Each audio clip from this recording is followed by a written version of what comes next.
Right then, guys, you are listening to a 5nerdsgo podcast. Tonight we are debuting The Perfect 10, which is our take on a afternoon daytime quiz that Warwick Davis presents called Tenables. I'm joined today by Paul T and Paul Mack. Hello, guys. Evening. Hello. All right, Pete. You shouldn't tell them that We kind of spoilt that last week. I know, but maybe we just evolved since then, and we've come back with our own original concept. We've got our own twist on the concept. It's all good. I was flicking through the channels today, and I actually came across Tenables. That sounds rude. The last 10 minutes. Was it as enjoyable as our version? There was a question about makes of car. I didn't hear the question, but I just saw some of the answers, and then I'm trying to think what the next one was. But they were buying back. They lost a member of their team, and they bought one of them back. I got very confused in the last few minutes when I was watching it. So I'm not really clear on the rules. So hopefully our version would be a bit. So I'm not really clear on the rules. So hopefully our version would be a bit clearer. I hope so. And when we get to that, I will explain as best I can. Before the podcast, I did ask you both to pick a forfeit for the other person to do in the event that you win. Have you both got one of them? I have. Brilliant. That's. Do you need to know it, or is it? No. We'll get there when we'll get there when we need to. But first of all, before we go to any of that, big news in the WWE at the moment. Stephanie McMahon announcing that the women are going to have their own pay-per-view on October the 28th, called Revolution. Evolution even. It's great news. It's the women's revolution with evolution. Called Revolution. Evolution even. It's great news. It's the women's revolution with evolution. Yeah. They couldn't.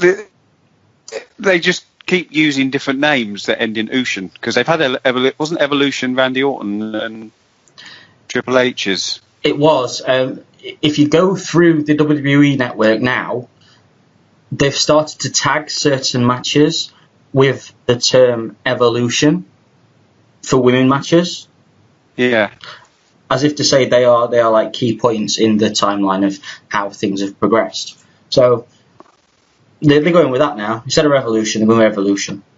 All right, cool. And it's October the 28th? Yes, October the 28th. Day after my birthday. Just so Revolution. All right, cool. And it's October the 28th? Yes, October the 28th. Day after my birthday. Just so maybe if any of the nerds out there that want to send me a gift. I'm still waiting for mine. Why? What did you ask for? Some fennel. Have you? I was watching the telly the other day. This is just the way my mind works. Watching telly the other day, and the Waitrose advert came on, and on the Waitrose advert they have fennel. Well, Matt says they don't. They're mocking you on the advert by putting it on there, and then whenever you go into the shop, they don't have it, or they take you to another aisle and try and sell you another good household item. Get some fennel. I don't know, Waitrose customers. where we used to have all the dairy milks and fruit pastilles. Fennels and herbs. Can I have a fennel and pumpkin seed ciabatta, please? I don't think that the likes of Chesterfield are worthy of such a middle class vegetable. That is my true belief at this moment in time. Is it seasonal? Is it a seasonal vegetable? Do you think that might be the reason? Well, if it is, you know, so's everything, you know, and you still get taters. Taters are seasonal. Well, some are less seasonal than others because of the ability to grow them in different climates. But fennel might be. There are a few where they are still seasonal, so maybe look into it. You obviously haven't done your research. You're blaming the shops. But I wouldn't know if they were out season potatoes, to be honest. It's not a question I've ever asked when I bought potatoes, if they're in season. When you do this, it comes out waxy. You get like a waxy texture to your mash. Now if they can sell potatoes as an inferior product, then they can sell fennel. Yeah, but fennel's not a staple, is it? It is. No, it's a vegetable. It wants to be in my household. If you tried to put paper together with bits of fennel, that would just be ridiculous, Paul. I don't know where you're going with this. That's where I'm going wrong. People in offices where you live trying to squash fennel into bits of paper to keep it together and wondering why these bits of paper are just falling apart. and slightly smelling of licorice. I was trying to work out gross profit on a turnip earlier.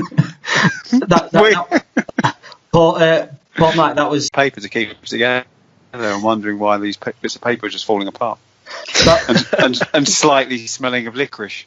I was trying to work out gross profit on a turnip earlier. Paul Knight, that was half as bad as my joke. Chris Wilkerson put a photo of SmackDown Live 1000th anniversary or something like that, and he put "Think of the Undertaker pop," and I put think about the pop for when Undertaker returns, and I put Cherry 8's right, Cherry 8's alright, you know. I would have gone exactly the same way, but we're only 10 minutes into the podcast, so don't worry. There are depths that I will go to. I'll beat that with the. we gave the women all of 30 seconds. No, we're going to get back to that. So it's an evolution. It's not the first time I've heard that. So the women's. So the women's evolution.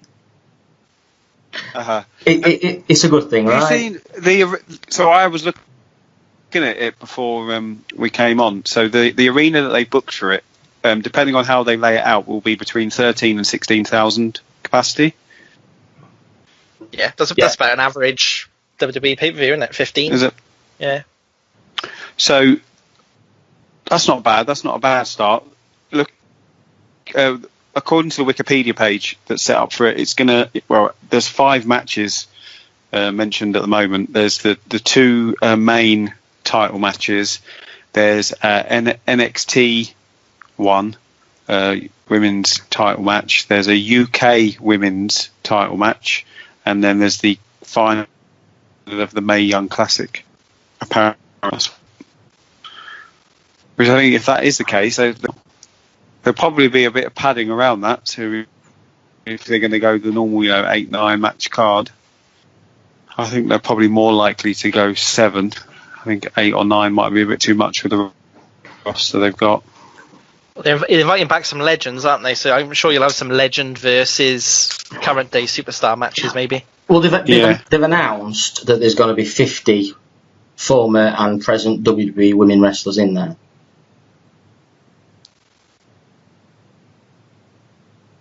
So 50. You're talking NXT. You're talking NXT UK. You're talking the WWE women and all of the legends. Yeah, I think being from the UK, if you think about some of the UK female wrestlers, just to look at that as an opportunity at the end of October, they're going to get the chance to show how good they can be. Somebody like Ginny or Toni Storm or Millie McKenzie or somebody like that, who, even the Session Moth might be looking at it and thinking, well, God, there's no reason why I can't be on that card. Yeah. So it should really push everyone on and think, well, we're really being given a platform now. Whether or not there should be just an all-female pay-per-view in the same way should there be an all-male pay-per-view. You can have a big debate on that, but I think as a one-off opportunity for somebody to really show what they can do, 4 months away, people should be marking that in the diary. That's something they should really be aiming for. Months away, people should be marking that in the diary. That's something they should really be aiming for. Yeah, I agree. I've been browsing the Twitter, and there's a lot of people losing the shit over this. Why are they having an all women pay per view? They never have an all men one. Now, ignoring the greatest Royal Rumble, because that was political, religious reasons, whatever. Before 2014, there was over 100 instances where it was an all-man pay-per-view. But they weren't all-men pay-per-view, those were they? Those women could have appeared on them. No, it wasn't. No, there was over 100. They weren't advertised as such, but in terms of actually what was on the card, there were no women matches. Yeah. No, it wasn't. No, there was over 100. They weren't advertised as such, but in terms of actually what was on the card, there were no women matches. Yeah.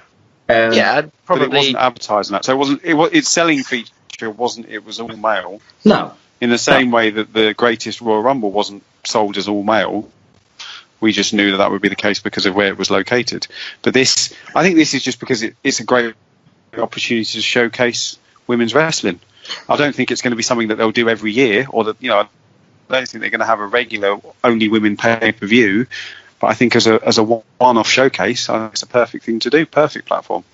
The next thing they've already done a lot of the women's matches to mirror the men's matches. We've had women's a match main event, so why not now this real showcase of a women's only pay-per-view? I think also is if they were to do this on a regular occurrence, that there's a danger, because Paul, too, you've spoke about this before. The issue at the moment with the women's evolution, revolution, whatever they want to call it, the issue at the moment is that you've got a pay-per-view which is predominantly male, and the only women matches that are important on that pay-per-view are the title matches. You never have any feuds end at a pay-per-view, and unless it's a title feud. Yeah, and there's a danger that kind of if they do this annually, that all of the storyline women's matches will get pushed onto one pay-per-view a year. Is that kind of your fear? Yes. Yeah. And I get that. I don't really know how. Saying that for months now, we've been saying Sasha and Bayley should have happened, and it's kind of been reset to kind of square one several times already. I assume they'll be holding that off until Evolution, won't they? How often are we getting feud-ending matches for men on pay-per-views, though? There's none that stick out in my mind. I might be wrong. I'm not obviously the most avid watcher. Okay, so we've got Braun and Kevin Owens is just a feud. Balor and Corbin's just a feud, isn't it? Yeah. And that's ended at last pay-per-view. Because I'm sure we'll get onto it, but I was thinking kind of Roman and Brock has gone on and on. Seth and Dolph seems to be going to the next pay-per-view between New Day and the Usos with over multiple pay-per-views. It's not a hard and fast rule. It's not, but the different pay-per-view needs to signal a. Well, I didn't say anything. The difference is that with the men, they've got more than 2-3 titles that they can feud over. And those feuds build and build and build. I mean, you look at Roman Reigns and Brock Lesnar, that's been going on for years. You know, the women's side of feuds seems to be, this month we'll have you two feuding over a title. This month we'll have you two feuding over a title. Oh, Sasha and Bayley, you can have a joke feud, but we'll not put you on pay-per-view. Do you know what I mean? It's like you still get your feuds. You two feuding over a title. This month we'll have you two feuding over a title. Oh, Sasha and Bayley, you can have a joke feud, but we'll not put you on pay-per-view. Do you know what I mean? It's like you still get your feuds that don't involve titles, such as Paul T says, you've got Braun Strowman and Kevin Owens, you've got Finn Balor and Baron Corbin. I just think that, you know, sometimes you've got pay-per-views that are, you know, 4, 5, 6, WrestleMania, 8 hours long, and all you've got in there is filler when you could have perfectly good women's matches. If you're really wanting to push the women and you're really wanting to showcase that you've got this talent, it should be done in the business model that they're already doing. Yeah, but I agree. But then if you look at the male-female split, then that will probably tell you why it's the same on pay-per-views, and that if you're going to get women on pay-per-views, it's going to be the championship matches, or it's going to be a multi-person match, and they have more male roster members to keep happy, so need them to be on regular pay-per-views, perhaps. I don't know what their contracts say, but some of them may be guaranteed a number of pay-per-views over a year. I think there's a lot of things to consider. I think that's why it's an evolution. It's going to happen over time. It may be one day that WWE is 50-50. You know, they've got just as many women on the roster as men. But at the moment, it's not the case, and so the programming we get is geared in that way. No, I get what Paul's saying. Like you said, the gender balance in the company itself is heavily balanced towards the men at the moment, and so he's right. The pay-per-views would naturally look like that.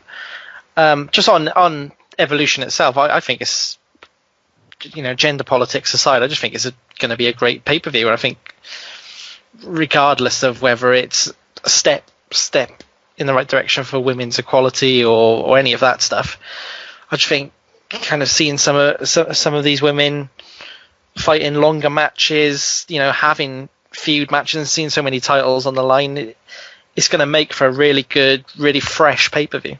So I'm looking forward to it. Okay, so controversy time, because we have to have a bit. Going back to your Daddy or Chips question last week, Paul, about internet or ref, the only way you can do it is to pay $18.99 for Sky Sports. Would you pay $18.99 for a women-only pay-per-view? Depends on the build.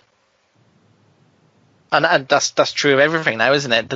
That's why the build on Raw and SmackDown has become so kind of shockingly bad and boring now, is that was the impetus to sell the show, and it isn't anymore. What about you, Paul, mate?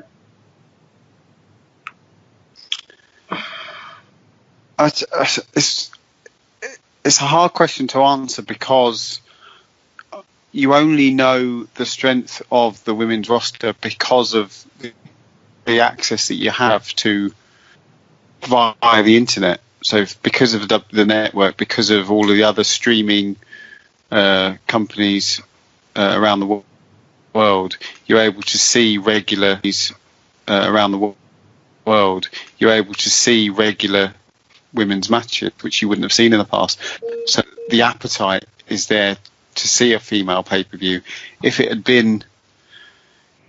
the internet truly didn't exist and it was just normal WWE programming, and you were just seeing the odd women's match as it seems to be, then probably not. I probably wouldn't pay for a women's only pay-per-view.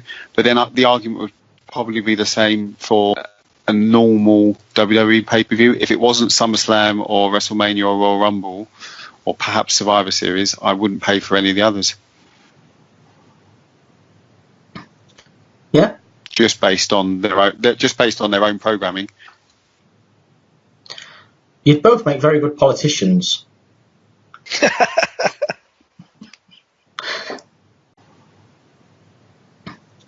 Yeah. Just based on their own programming. You'd both make very good politicians. I'd just say no. No, I wouldn't. But I was going to ask a question. Go on. Because I don't really see, it's not a male-female thing, this pay-per-view split. I think it's a roster. So it's the women's roster in the same way that the men's roster, or the division, should I say. So in the same way that you have a tag division, or the cruiserweight division, or the NXT, this is just a pay-per-view to highlight that particular division.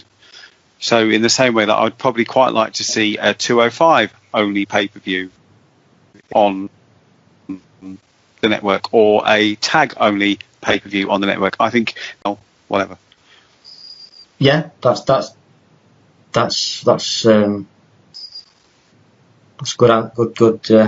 point. Because it's probably what the members of the female roster think anyway. They don't see it as male-female, which is why, you know, we get a lot of crossover in wrestling with male against female. That probably all of the women grow up, they train against men because of the athleticism, and because of the nature of the sport. Men and women are able to compete against one another. Whether or not you would argue whether or not a woman would believably beat a man is you know, another thing in altogether. But to compete against one another, I don't see any reason why in altogether. But to compete against one another, I don't see any reason why a man wouldn't be able to compete against a woman. So they probably just see themselves as just another division in wrestling, and this is their opportunity to be highlighted in a pay-per-view just for themselves. Yeah, I'd just build on Paul's point there as well. I think about the women not seeing it as a male-female divide. When you hear the current women talk about who their heroes are, you know, a lot of time it is male superstars. You know, you've got Becky Lynch with Eddie Guerrero, and Bayley with Macho Man. So kind of, I think that the gender politics side of it is all, you know, it's all roused up by Twitter and the likes of Meltzer. I don't think it's coming from within WWE at all. And the politics side of it is all, you know, it's all roused up by Twitter and the likes of Meltzer. I don't think it's coming from within WWE at all.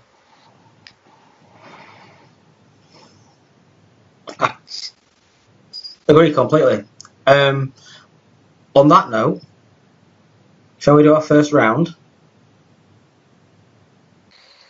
Yes. Okie doke.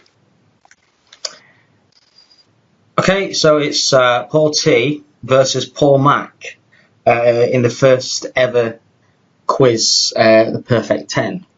It's the competition that nobody ever realised they wanted so much. This is going to be absolutely brilliant. Right, so we're going to show Matt and Deck just how quizzing is meant to be done. Yeah. Yeah. Right. So rules are quite simple. There's any 10. It's a list of 10 things, and you've got to list as many of them as possible.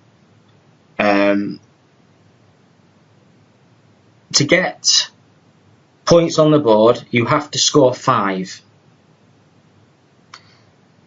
Once you've scored 5, you can carry on, but if you carry on and you fail, you lose all your points. You've got 1 life, and you've got a lifeline, which I like to call free answer. Okay, the free answer is basically you have 30 seconds where you can answer as many times as you want. And if every answer, I'll tell you if it's wrong. I'll tell you it's no. You just carry on.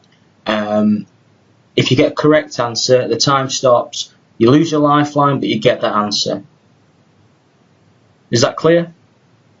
Because I had that Yep. lifeline. But if I then was to guess another wrong one, then I don't get to continue on that category unless I choose the free answer one and I get 30 seconds to try and get as many as possible. No, you got 30 seconds. You can have as many guesses as you want, but you get one. So I only have one right answer. Yeah, and once the 30 seconds is up, if you haven't got a right answer, then you're done. Right. Okay. All right. But if you give me the topic and I think, I've got no chance of getting any, the best thing to do is, can I say I don't want to try so I don't lose my lifeline? Or does a lifeline not carry over to the next round? Your lifeline carries over, so you've got one for each topic. Okay. Okay, the only ones that you haven't got it on are the final versus round and the final round for the forfeit. Which Can you see when we get to how seriously I'm taking this now? Definitely. You wanted clarification on everything there, and that's brilliant. I'm scared. Right. Who wants to go first? I'll go. Okay. Paul Mac. No, that was... No. Listen to what I'm going to say. Right. This first round... Do I sound more Welsh than I think I do? No. This first round, because... You did sound Welsh a bit there. Think-a-do.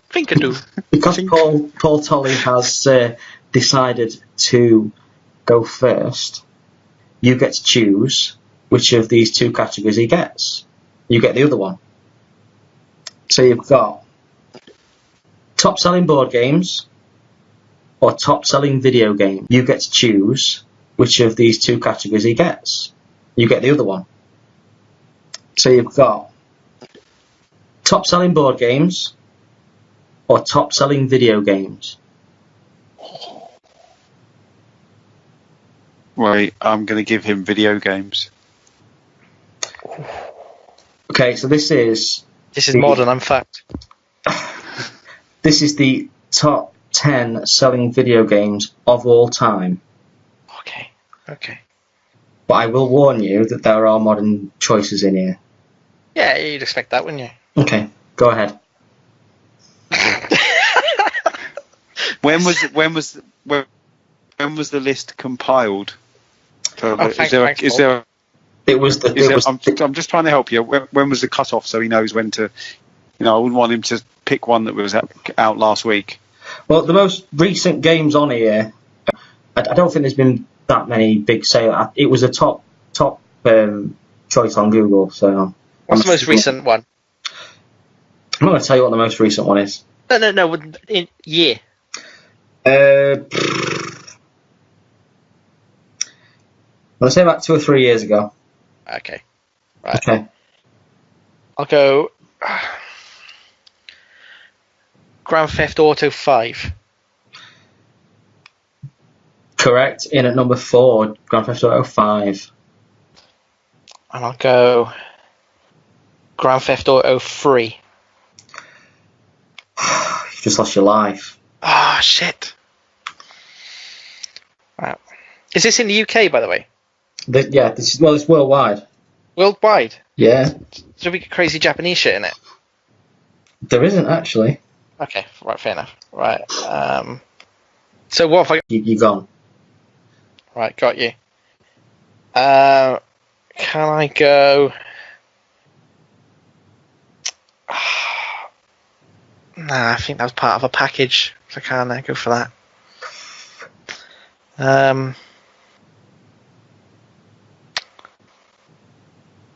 Oh dear.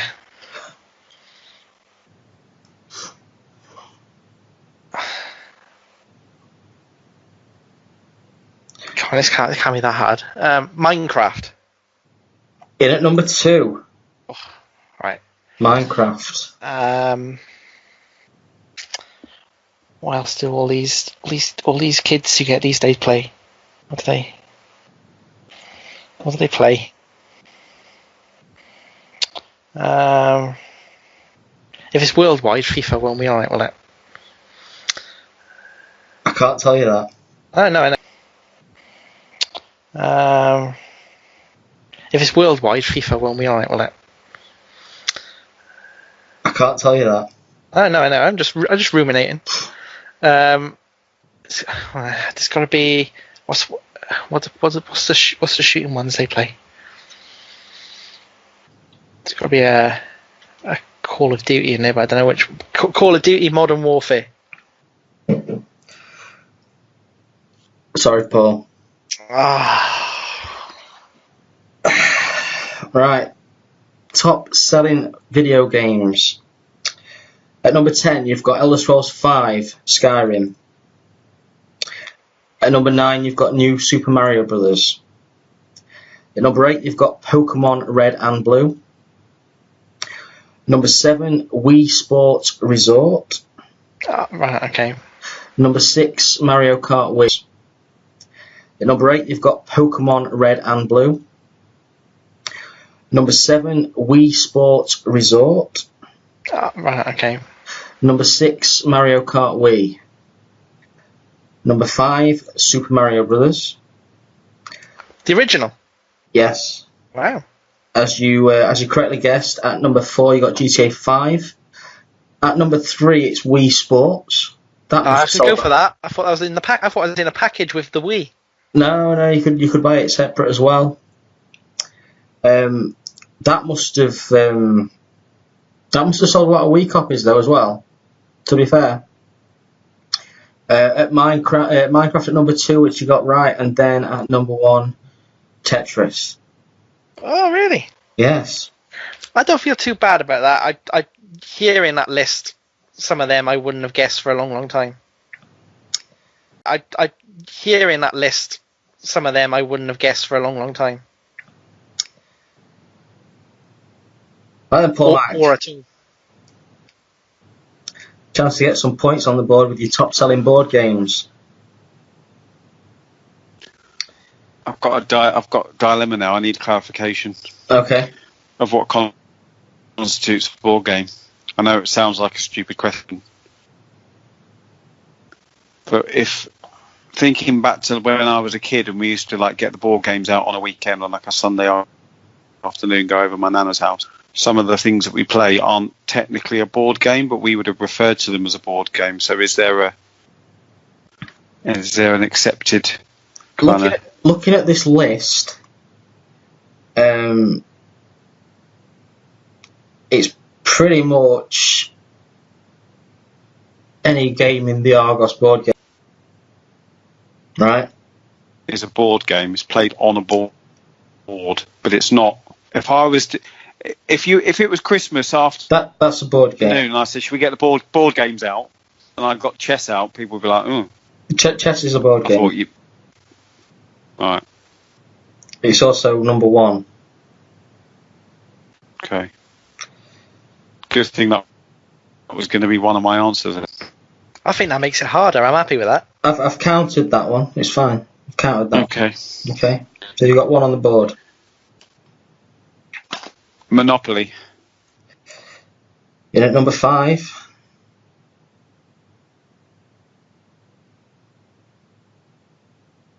Scrabble. Number 4.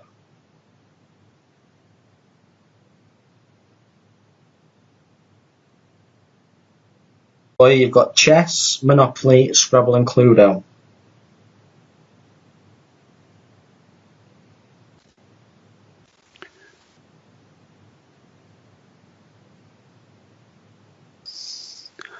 So 2 that I'm thinking of.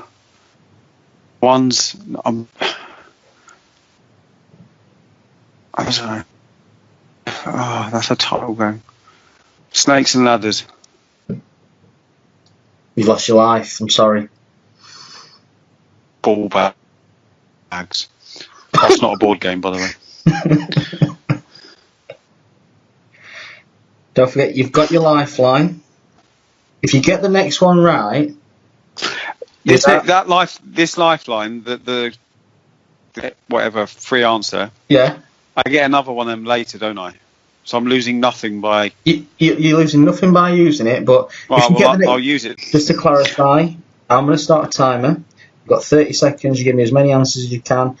As soon as you get a correct answer, the timer stops. That's it. If you get one wrong, I'll just give you a no and you carry on. Okay? Yep. Right. You ready? Yep. Go. Backgammon. Start the clock. In at number 3. So I've scored now. I've got a point. You've got 5 points now. All right. If you'd have used that guess, you would then have a free answer for a 6th point. Well, in hindsight. Right. So if you want to go on, you can do. If you get the next one wrong, then you lose everything. Right. Right. So if you want to go on, you can do.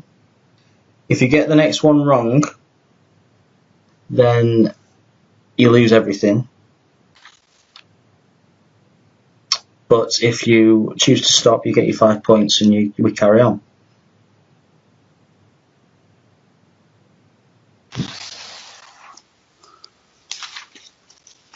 I'll keep my 5 points. Okay. Oh. I'm sweating. if you'd had to guess on your next one, what would you have picked? I had a list because I was making notes. Game of Life. There were Mousetrap, Frustration, Battleships, and Ludo.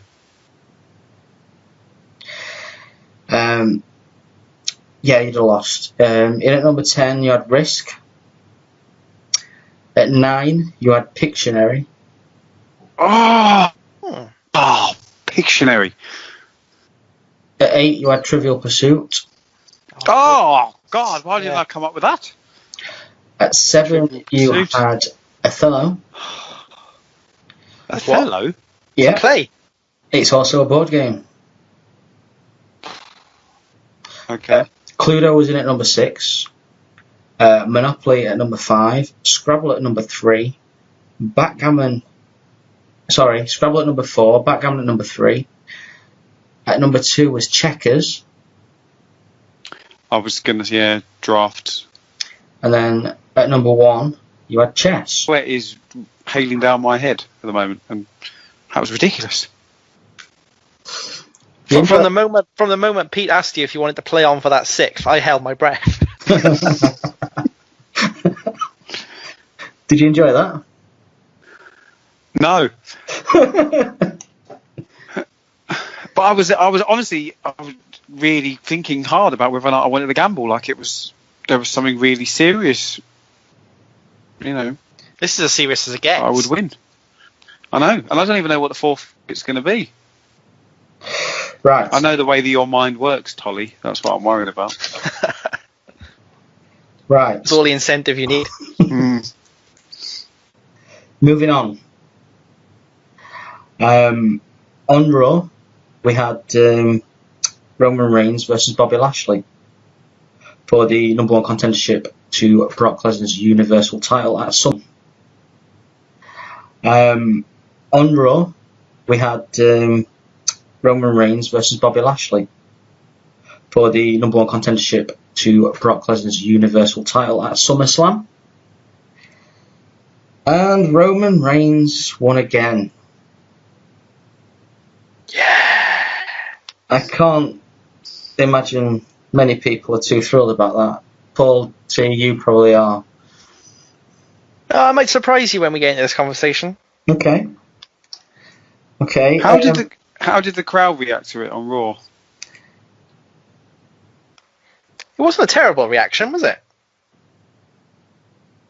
It wasn't. In fact, I think it's most. I don't know how much they play with the audio on the YouTube videos, so I have to be careful. But it sounded more cheers than boos. Where was Raw this week? YouTube videos, so I have to be careful. But it sounded more cheers than boos. Where was Raw this week? Roman Reigns' house, wasn't it? I think in his backyard. I think the benefits of hindsight with the WWE is that they can adjust microphones to fit the agenda, essentially. But that's your argument whenever he gets a good reaction, isn't it? You know what? I Extreme Rules, just going on back to there for a minute, their match got a pretty good reaction, to be honest. It wasn't amazing, don't get me wrong, but I think they won the crowd over. Yeah, and this was a good match as well. It was a good match. Two really good matches, and I think that played into the crowds. It was a good match. Two really good matches, and I think that played into the crowds' favour a bit. Yeah, the chemistry was there, definitely. It strikes me it's a bit strange to bring Lashley back and not give him a go at Lesnar, because you people thought that was the natural pairing, didn't they? The two genuine MMA kind of competitors getting the chance to face off against one another. You just think that they'd use the common sense and do something different. I mean, SummerSlam's in New York. It's going to be shit on no matter what they do. Well, could it be that something's changed their mind? Could the booking maybe shifted? Has something happened that led them to think, well, actually, if we're going to change the title, then there's only one person that we want to have it at the moment? You see, I think I touched on this a little bit in the chat about how they've kind of worked the crowd in a sense. Now Paul T doesn't agree with me. He doesn't think that they're burnt out, etc. But by having Roman Reigns and Lashley in the middle of the pay-per-view, not main eventing, which was the rhetoric that was coming out of Meltzer and God knows what else, Vince wanted that as the main event. Instead of doing that, they put something that the crowd supposedly wanted as the main event. So you had this massive crescendo of matches towards the end, and then you had the Iron Man match, and they shit on that. And so WWE is now thinking, well, we've worked them because, it don't matter, we give them what they want and they do it. So we might as well just go with what we're going with. That's my opinion. It didn't go on for long, though.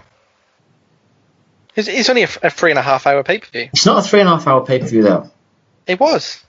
You've got the pre-show beforehand. Yeah, but the pre-show is like getting your drinks and stuff, and getting your pretzels and your corn dogs and whatnot.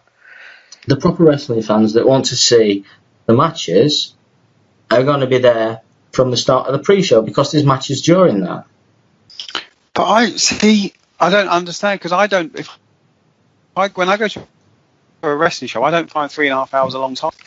Like the Progress shows, 4 hours or whatever they are, because all the matches are different. So it's not like you're sitting there watching the same thing for 4 hours. It's all different. I think the thing about wrestling shows is you can structure it how you want it to get the reaction you want, in all fairness, because you could have the traditional style where you have an opener to get crowd warmed up and then sort of build up to a middle match, take the fans down a little bit, then get to your main event. And that's the traditional way of doing things, and that's how you get the reactions you want for your main feuds and your main matches. Or you can top heavy the card, and then by the time they get to the end, the fun's gone because they've seen most of the matches they wanted to watch. I mean, maybe I'm wrong on that. I don't know, but the fun's gone because they've seen most of the matches they wanted to watch. I mean, maybe I'm wrong on that. I don't know, but that's how it seems to me. I disagree. I don't think it was a top heavy show. Like I said, I certainly don't think it was too long at all. Just the right time. But like you had really good matches earlier on in the card, like you had your AJ versus Rusev, had Balor versus Corbin, which was a fantastic match. We didn't get a chance to talk about it last week, but kind of some of the reversals they were doing in that match were awesome. So you had a show that were kind of ebbed and flowed the way you'd want it to. There was kind of some of the reversals they were doing in that match were awesome. So you had a show that were kind of ebbed and flowed the way you'd want it to. I don't think there was any reason for the crowd to behave the way they behaved in the final match. It's happened before though, where you've had something big before your main event, like when it was Undertaker, Shawn Michaels, and Randy Orton, Triple H had to follow it, and that got shit on because it wouldn't have mattered if they'd have put on a 5-star match. By the time the Shawn Michaels Undertaker match had finished, the crowd were tired. That's at the fault of the crowd. Japan, and you look at like Wrestle Kingdom, or just look at any of their pay-per-views. You have tag match, then a big match, a bigger match, a bigger match, a bigger match, then the big fuck off match at the end. It just gets bigger and bigger and bigger, and they don't tire out and start drifting out of the arena. It whips them up into a crescendo. Yeah. Is it just like kind of a Western thing that we've got such little kind of attention span? Possibly. We can't sit and enjoy something that lasts 3.5 hours. Yeah. I don't know.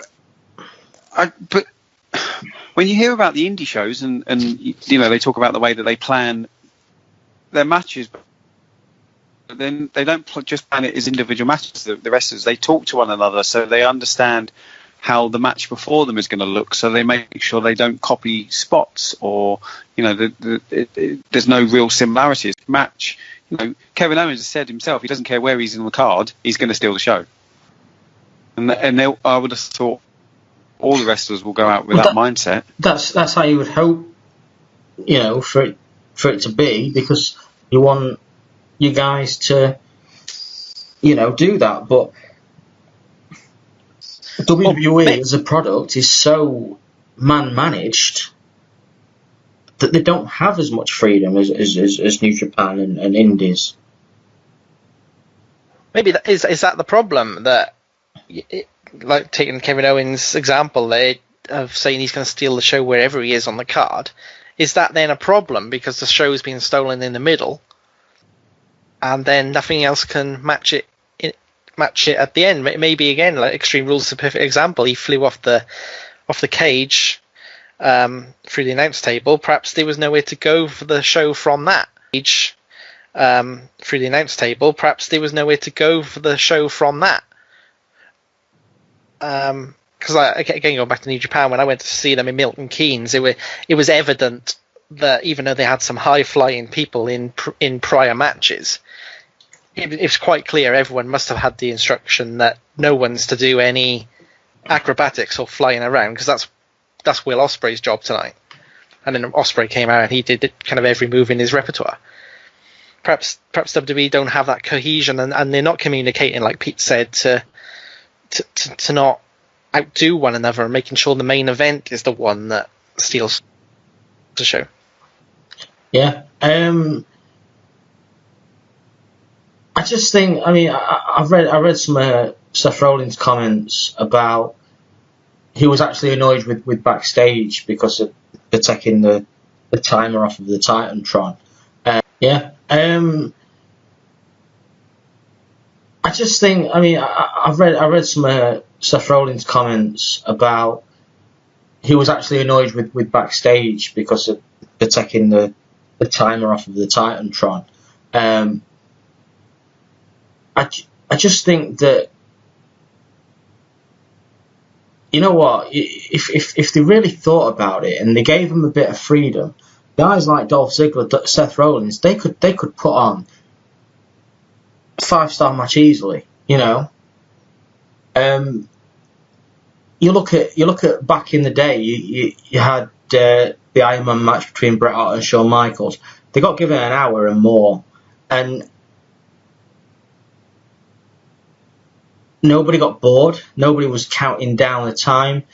I just think if the pay-per-view's done, nobody got bored. Nobody was counting down the time.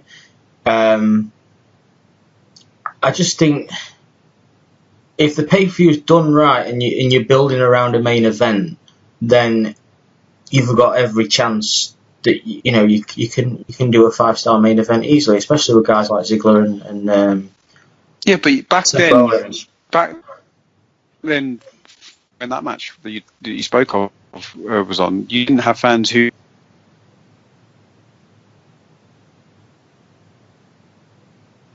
You didn't have fans who what? Sorry.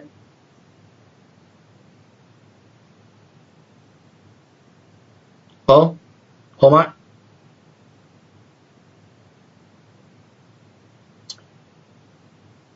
I think we lost him. Paul T. You there? Sorry, can you hear me now? He'll do. Yeah. Yeah. Sorry, what were you saying, Paul, Matt? I was saying that now that you have a completely different demographic of fans, so they go into business for themselves now. So they almost think that they're just as important as what's happening in the ring.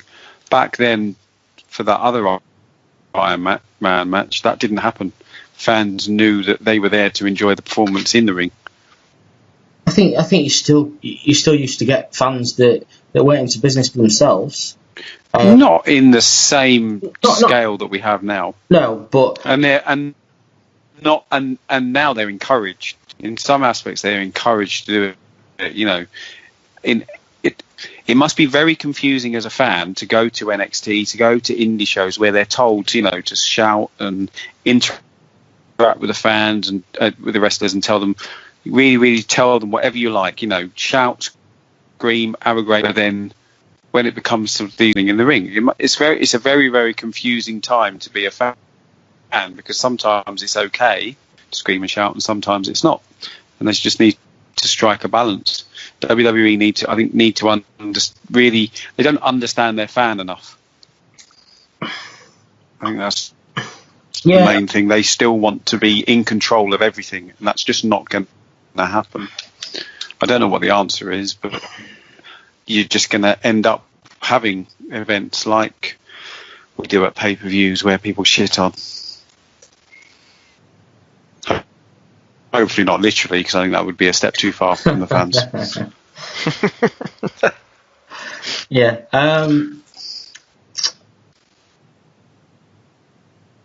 We're going off topic a little bit, so let's get back onto the subject of Roman Reigns facing Brock Lesnar for probably, is it the 4th time now? Example, we're going to get Roman versus Brock again. Yes. Roman wins. The fans go absolutely batshit crazy because that is not what they want. It's been a hellacious fight. Roman can barely stand. He can barely lift that belt above his head. Braun cashes in.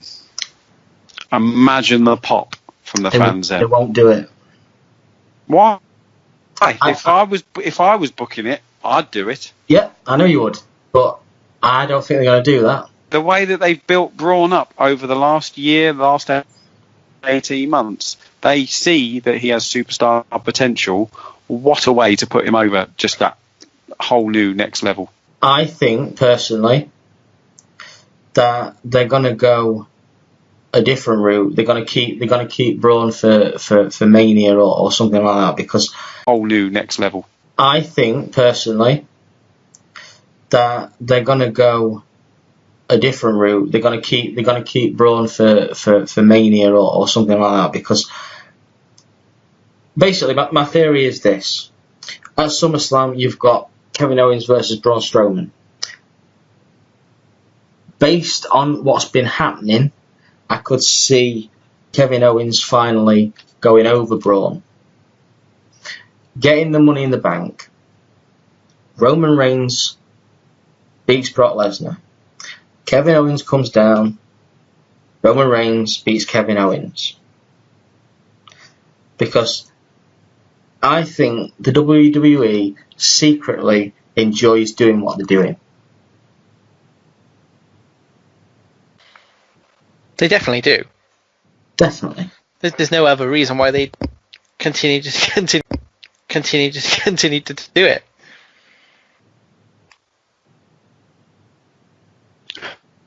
How would you book it, Paul? How would I book it? I would. I've been saying for the last week how I think it'll go, and how I think it'll go. I think I would book it that way as well, which is Brock beats Roman again, but it's a lot closer this time. They absolutely decimate each other.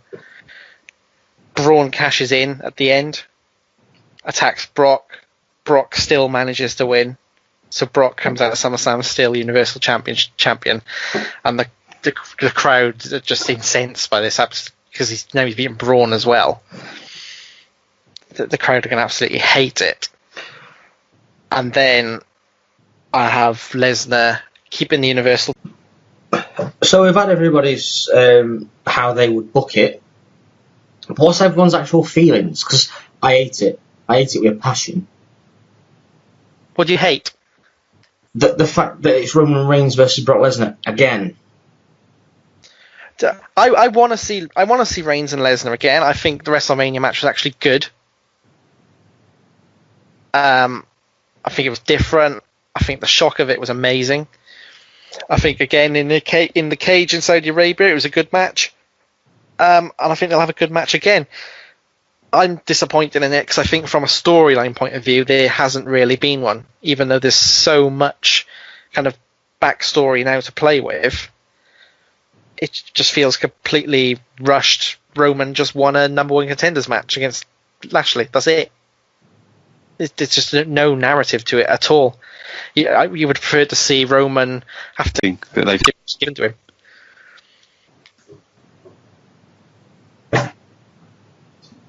Yeah, I agree, which is why I said at the start, do you think that something's happened that meant that they've changed their booking, that they've thought, well, we need somebody to take this belt off Brock sooner rather than later, and the only person that we can see doing that at the moment is Roman.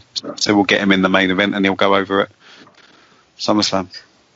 I think realistically there's only 3 people in the WWE who could realistically beat Lesnar right now, and that's Reigns, Strowman, and Samoa Joe. So Samoa Joe's on the other brand, so he's ruled out. Braun's got the briefcase, so he's kind of ruled out of a one-on-one match. So I think Roman Reigns was the only choice. I'm not sure if plans have changed. I don't think that would have happened, because I'm sure Brock and Vince and Dana White are all in the same negotiations. I just think they've booked themselves into a position where Roman's the only believable one. So even if he doesn't win again, he's still the only credible person you could put in the match where you think he might win. Whereas if you've got a Finn Balor or Finn Balor or anyone, they're even Seth Rollins, I don't think people would buy it. So I've read the what's it called? on the app they have like a hype sort of text for Brock Lesnar versus Roman Reigns, and in it says about Roman Reigns' obsession. Called on the app they have like a hype sort of text for Brock Lesnar versus Roman Reigns, and in it says about Roman Reigns' obsession with Lesnar and how it might affect the outcome.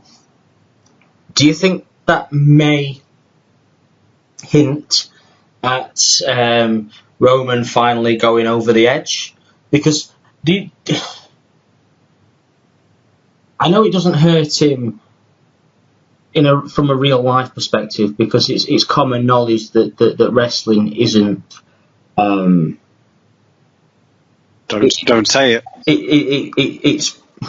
It's pre-planned, the outcomes, etc. We all know that, yeah. Don't say it. Obviously, it's real to me. You're going to have to put a disclaimer on the front of this podcast now. If you're easily offended. Yeah. But is it really a good idea, if they were to go with this direction, to have Brock Lesnar lose cleanly before his UFC fight? Because I don't think it is.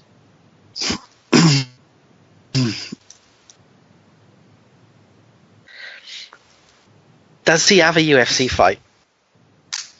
The earliest it's the new year, isn't it? The earliest that he can fight, but he needs to pass the testing in advance, I'm assuming.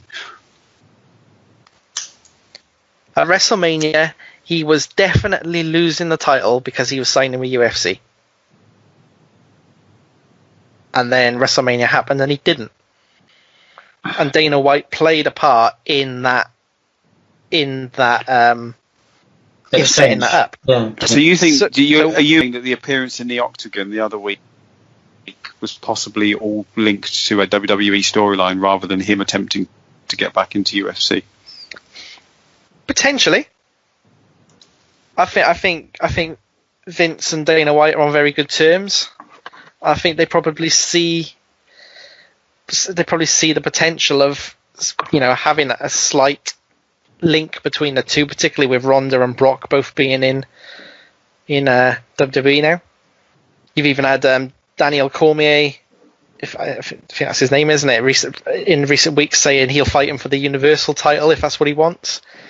I think they're all playing a bit of a part in it, and I wouldn't put it past WWE to play the same trick twice and 3 times and 4 times, because once they cotton on to a trick that fools the fans, they love doing it over and over again. Yeah, but this is one step further. This isn't a couple of press releases from ESPN saying that Brock Lesnar WWE to play the same trick twice and 3 times and 4 times, because once they cotton on to a trick that fools the fans, they love doing it over and over again. Yeah, but this is one step further. This isn't a couple of press releases from ESPN saying that Brock Lesnar is going to UFC. This isn't Dana White saying, we're getting Brock Lesnar. This is Brock Lesnar appearing on a UFC pay-per-view and challenging the heavyweight champion. This is UFC is a real sport. This is a real thing, Paul. What's the difference between what they did at WrestleMania and what they're doing now?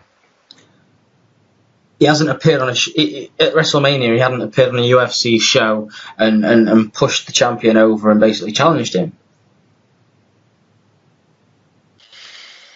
So I think if Dana White's willing to do the first part of that, then the second bit is.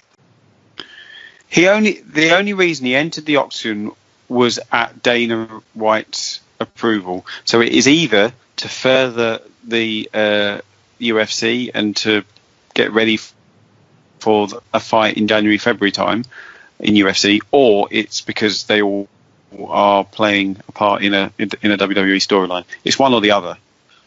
He didn't do it. He didn't just appear and kind of go into attack to kind of stake a claim. It's all been agreed by Dana, isn't it? Whichever way it is. And you'd hazard a guess that obviously WWE have agreed with it as well, to be fair. Yeah. If WWE didn't agree with it, he wouldn't be Universal Champion now. No, I mean they take great play. If Brock was going into business for himself and signing contracts without Vince knowing,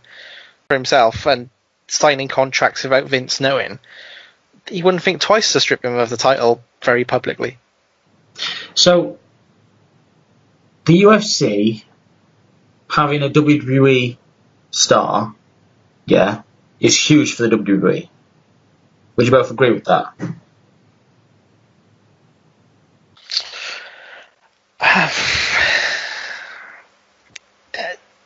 To a certain extent. So, if you have a WWE Universal Champion in the UFC, is that big for the UFC? That's my take on it. Is it, because it isn't, in my opinion. It's for me. If you've got a world heavyweight champion in the UFC competing at the top of the WWE, it's Universal Champion, because it isn't, in my opinion. It's for me. If you've got a world heavyweight champion in the UFC competing at the top of the WWE, it's big. But if you've got a Universal Champion in UFC, they don't care. I point to CM Punk as evidence that they do care. And CM Punk's nowhere near as big a name as Brock Lesnar. Because it would have been evident to people in the know, I guess, that CM Punk would never have been ready to fight in the Octagon, but yet they signed him, and signed him twice. And they both made a hell of a lot of money for the 15 minutes work that he did. I think if Brock did fight again and he became champion in UFC, and WWE huge for both companies. I agree. And I think the chance of that happening, if WWE think that there's a good chance of that happening, then they will probably support Brock's trying to win the belt in UFC, and they'll do whatever they can to try and make that happen because they can see the benefits, and they probably feel that they don't have that much to lose by doing it, because then if it doesn't come off, then they can kind of push some storylines together. Because if he doesn't win in UFC, it doesn't really affect him in WWE. It even gives him potential in WWE. If he was to lose, then you've got a John Cena or a Roman Reigns or anyone saying, you turned your back on WWE, you went, I'm going to teach you a lesson, kind of thing. So it becomes a storyline. Yep. The more we discuss it, the more I think it's a work. I'm with you, Paul. I could be a politician, Pete. Yeah, he's keeping the belt. You've certainly won Paul Matt round, I'll give that. Right, on that note, we'll go on to the next round of the Perfect 10. Come on, Paulie T. Right. Paul T, because you are behind, thanks for the reminder. I'm going to let you go first again. Well, let me answer first. Yes. Okay. Does he get to pick the category, or are you picking the category? I've got the category this time. Okay. Can I ask, how many rounds are there? Well, just go straight for the see if you can win the forfeit, basically. Okay. So we're just going to get the whole ending of it done now, because I've seen the time and it's longer than I thought it'd be. Oh, you weren't banking on us being able to hold a podcast together? Is that what you're saying? No, I was thinking that we wouldn't have as much to talk about in the wrestling world, but we've done quite well today, I believe. I think it's actually flown quite well. I've enjoyed it. It's probably making Paul T nervous, all this waiting, so I'm going to go in with the topic now. It wasn't. It's not deliberate at all. I'm not trying to prolong the agony at all. Right, 40. If this was a penalty shootout, I'd be the goalkeeper just walking towards the ball, taking his gloves off, having a chat with the referee. Anyway, 40. If this was a penalty shootout, I'd be the goalkeeper just walking towards the ball, taking his gloves off, having a chat with the referee. Anyway, I don't mean to keep you any longer. Right. I'm just staring at the ball like Harry Kane, and by ball I mean Paul Mack's face on Skype. I'm just staring through it. Okay, are you ready? Yes. You're from Wales, aren't you? I am from Wales, yes. Okay, this is Wikipedia's list of the top 10 most common Welsh surnames. Surnames? Oh, Jesus, okay. Well, you've got to know a few Welsh people, so... Right, okay. You've got a lifeline. Davis. Correct. How are we spelling that? It's Davies. Spelling that. It's Davies. That's Davies. He said Davis. Davis. Davis or Davies. It's the same thing. The feminine is Davies. If you want to go there. My country, you put me off, man. Let's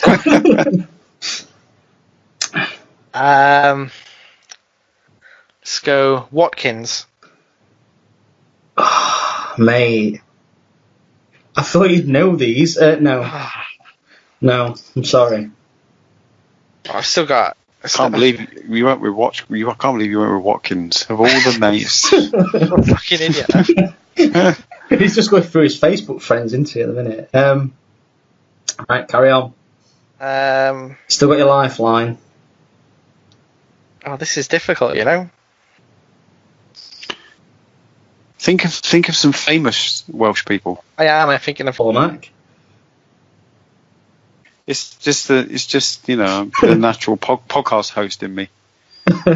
Want to help you all along. Well, I can't get a second one. I've got no chance here, have I? Because you've got your try 9 here that you could get.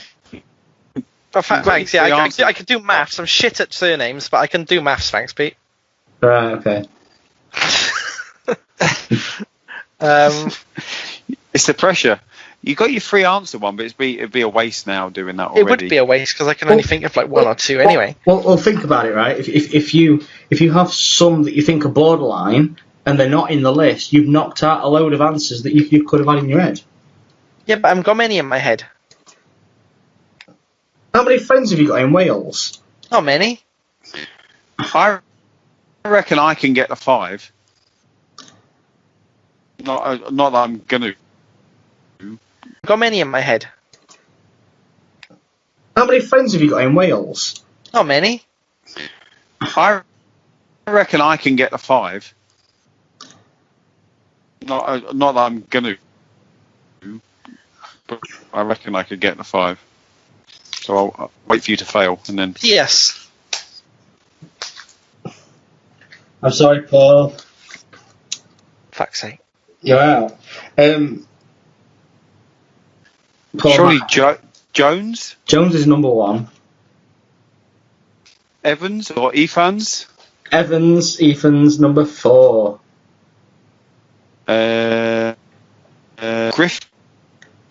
Griffiths? 10.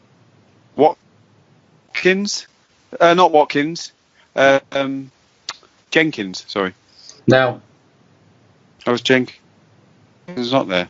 No, I'll go. Okay, so at 10 you've got Griffiths. At 9 you've got Morgan. At 8 you've got Hughes. 7 you've got Lewis. 6 you've got Roberts. 5 Thomas. 4 is Evans or Evans. 3 is Davis or Davies. 2 is Williams, and number 1 is Jones. Yeah, that's pretty obvious, really. I would have thought Powell might have been there. No, Powell is not there. Yeah, it probably in the 11 to 20 range. Powell, Wilmot. Right, don't worry, Paul T. You have got a chance to come back and win this. Great.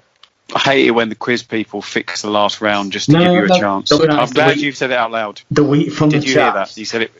All the listeners hear that. Then he said it was fixed. Said it out loud. Right, Paul, Mark. This is your topic. Okay.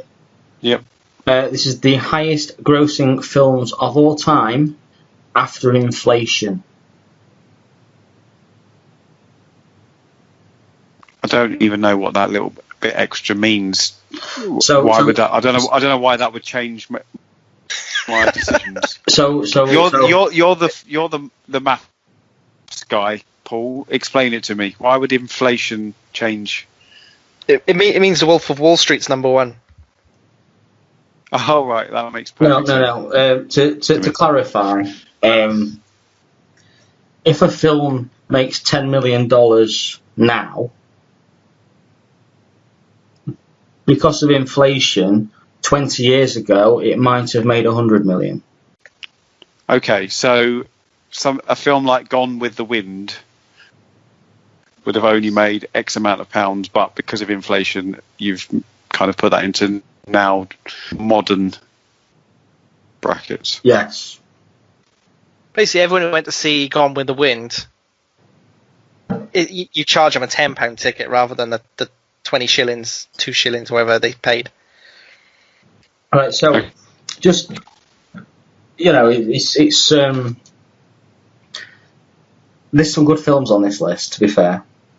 All right, don't give him hints. I'm not giving him no hints. Well, there could be shit films on there.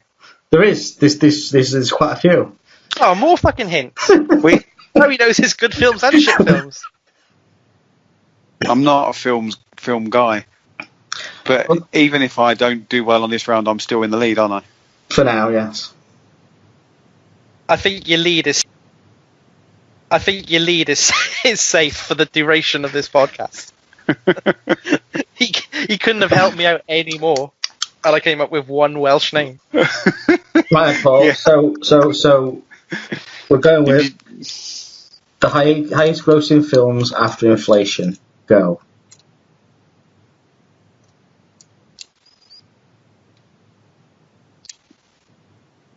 Titanic. That's in at number 3. Right. That's I can base it on that now. That was. Or can you?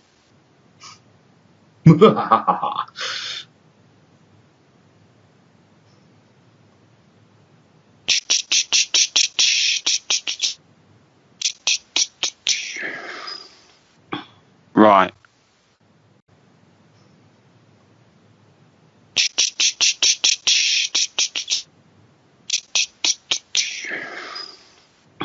Right. Avengers Civil War. You just lost your life. Oh, bull. It is in the top. I don't know if Civil War is. You got the wrong title anyway. Because it's Captain America Civil War. Is it? Yeah. I didn't mean that one then. I meant the most recent one. Did you mean the Infinity War? Yeah, you've confused me with your questions. So Infinity War is in the highest grossing films of all time. But because of the inflation, when films first started being made, it wouldn't have made as much as Infinity War is in the highest grossing films of all time. But because of the inflation, when films first started being made, it wouldn't have made as much as the ones in this list. Bloody inflation. I'm just confused beyond all. And it's 11:30, and my mind isn't working anyway. And now you're making me deal with inflation.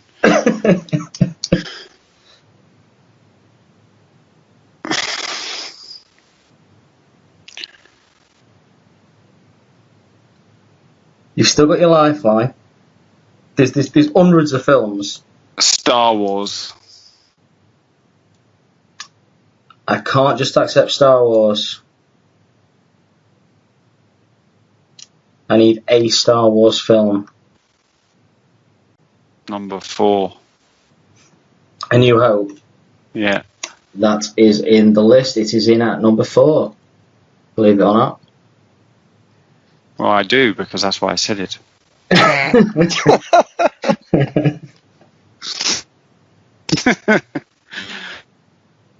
Oh, Jesus.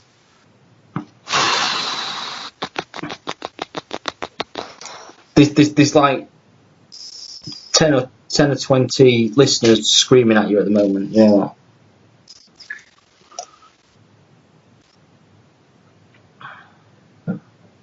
They're all just screaming, do the bit about the fennel again. You know, in Burnley, apparently everything's made of fennel. I did hear that, yeah. Yeah. You got that off Twitter. Everything is made of fennel? Yeah, I remember that. Sang a song about licorice. Right, Paul, you've still got your lifeline, and you've still got 8 answers to go.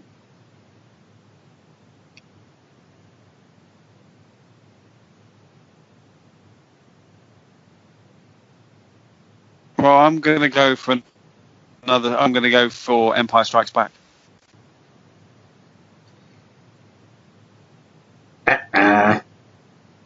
Oh, yes. Right. So was Gone with the Wind in there? Gone with the Wind was number 1. What? Really? Is Wizard of Oz in there? No. I'll go for the list.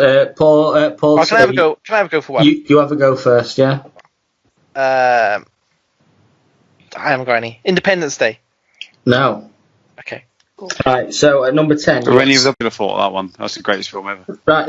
When you add in inflation, definitely. Definitely. Number 10, after inflation, Star Wars: The Force Awakens. At number 9, you've got. That was a pile of. It's still, after inflation, made enough money to get into the top 10. Whether it was shit or not. After inflation, it was still a pile of wank. If you inflate. It was 12 piles of wank after inflation. If you, I was just about to say, if you inflate the pile of wank, would it increase? Right. So at number 9, you've got Jaws. Oh. I never would have guessed that. At number 8, you've got Dr. Zhivago. I don't even know what that is. It's all right. It's not a great film, but it made enough money. At number 7, you've got part of the Bible trilogy, the 10 Commandments. Oh, piss off! The Bible trilogy. Yeah, they had the Bible trilogy. The greatest story you have. The greatest story ever told. You had 10 Commandments and there was something else. There were 3 parts. But The Life of Brian was the last one, wasn't it? It must be the only film franchise in history where they turned like hundreds of books into just 3 films. Yeah. At number 6, you had E.T. Oh, of course. At number 5, you had The Sound of Music. Definitely should have said that. You got this one, Paul. Star Wars: A New Hope, and you also got the next one, which was Titanic. I started really strongly. I got too confident with my first answer. I thought this would be a breeze. If you carried on Star Wars: A New Hope, and you also got the next one, which was Titanic. I started really strongly. I got too confident with my first answer. I thought this would be a breeze. If you carried on down that line of thinking with blockbuster films, you might have got number 2, which was Avatar. Oh, is Ferris Bueller number 1? No, you've already said number 1. It was Gone with the Wind. That's a tough round, that one. That was really hard. The first round was an easy round. The second round, I wanted to, warm you up a little bit. I think I've only seen 2 of those films. It's tough. Because the final round is upon you.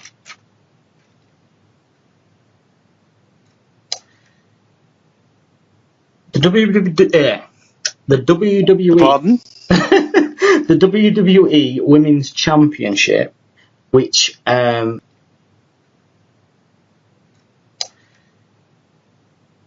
WWE.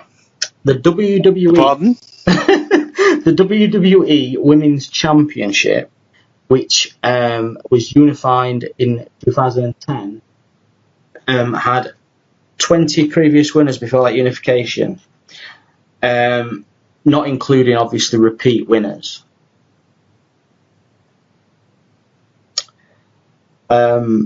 Basically, Paul, Mike, because you're in the lead, you're going to go first. You have to name one of the 20. If you get it right, Paul T, you have to get the next one right, and so forth, like a penalty shootout, as you were talking about earlier. Not only have you stolen tenables, you've stolen a round from one of my previous quizzes. So let me get this straight. The WWE unified with what?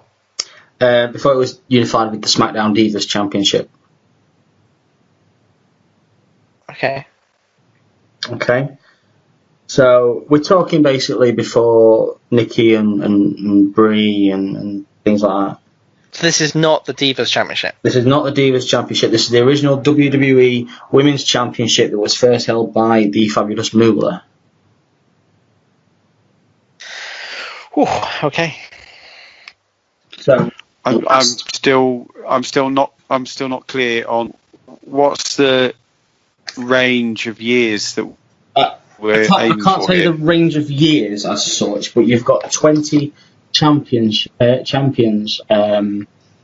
you said it's pre the Bellas. It's before. It's Fabulous Moolah till 2010, isn't it? Yeah, but you've only got 20. But there was And before.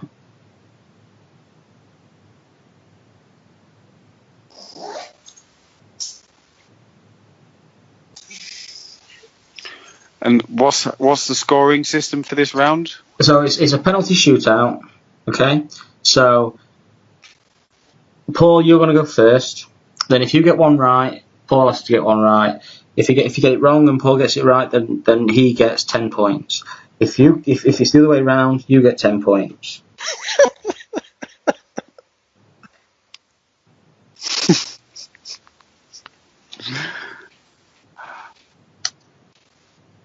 Oh, holy Jesus! Right. It's me first, is it? I'll tell you what. Well, I can go first. I'm just checking because you're in the lead. You can Paul, choose. you're first. So we'll do it that way. Because you're in the lead, you can choose. You're in the lead. If you want to go first, go first. If you want Paul to go first, go first. That's how we do it. I'm going to go first. Brilliant. I don't know if I know any. The only name I can think of, and that's because just before you the belt in the bin. Just before you go, right? I just want to say something. Okay, I'm not giving you any hints, but do you see what I've done here? It's in the time for bragging. This is serious. The quiz is called the Perfect 10, and there's 2 of you competing in this round, so it's the top 20. Well, you want us to pat you on the back for being able to split the number 20 into 2? Can you do that through Skype? I don't know if you can see this sign I'm giving you right now through Skype. Right, go on. Alundra Blaze. I'm sorry, that's nowhere near, mate. What? Nope. It must be. Nope. She put the belt in the bin. Nope. She's not in the top 20. What do you mean the top 20? Well, then your top 20 is absolute bollocks. You said there was 20. There's 20 women from 2010 backwards. Oh, so you mean the 20 most recent? Yes. Oh, give him another go. You didn't make that clear. Seeing as you're being nice, Paul, I'll let you give him a chance. Go on. because I'll give him another go. You didn't make that. You didn't make that clear. Seeing as you're being nice, Paul, I'll let you give him a chance. Go on. Because I would have gone Lunch Blade. She would have been my It's first. the most recent 20.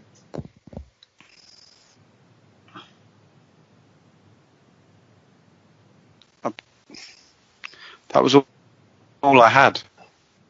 That was the only. That was literally the only name I could think of. So- I can't work out the question. Right. So imagine you're watching, say, from. Let me just have a look. I'll just do a. No clues. No, I'll do a cross section. Imagine you were watching What wrestling. you're saying is, I just gave him a second chance. No, but what you're saying is, imagine you were watching, and I'd have to because I wasn't. Oh. I didn't know this. So of being a women's champion at that time. Okay. The only thing I can remember, and I don't know if it was during that time, was bra and panties matches and the odd match in mud. Right. Okay. We're gonna do it. We're gonna change this up a bit. Paul's really giving away all the bullshit he said at the start of this podcast about women's wrestling now. Because the only thing he can remember about women's wrestling is the title going in the bin. That was the only moment of value.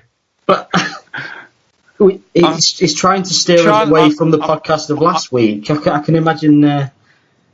It's. No, I can. Right, I can remember Lita having a belt. So say Lita then. So Lita. Right. She did have a belt, but it was never tight enough, was it? You could always see her thong. Right. So Paul Mac. Right. Imagine women. Right, so Paul Mac. Right. Imagine women that have held the women's title or a belt because they only had one belt at that time. I'm just in that time period. I can't remember. I'm going. Well, now that I'm clear on the time period, or clearer. Yeah. I'll just have to randomly pick some performers from that period. Nice one. That's what we need to do. So we've got Lita. All right. 14. Trish Stratus. Boom. What? You got that right. Oh, I got it right. Fuck, yeah. Jesus, don't do that to me. Beth Phoenix. 19. 19 means... I've done it backwards, so the top one... 19. 19 means... I've done it backwards, so the top one is... You're telling me you've done this backwards? the most recent of the list so far is Beth Phoenix, yes. Right, so number 20 would be the most recent. Yeah. Yeah? Yeah. Right, okay. Stephanie McMahon. Number 6. Just giving you a little bit of a hint here, yeah? If you've got one that you know for certain is correct, you should save it.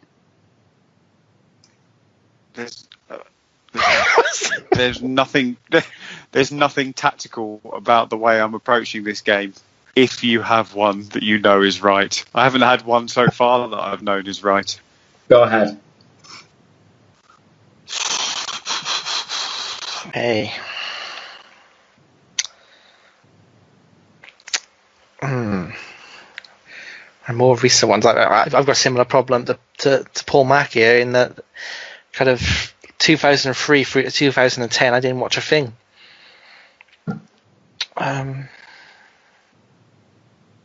But who else was around Beth Phoenix time?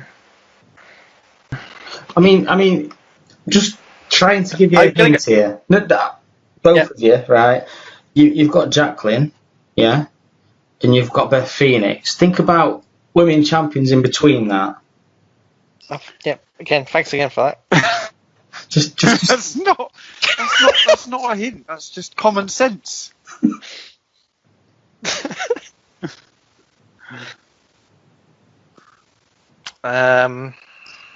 Gonna go Come on.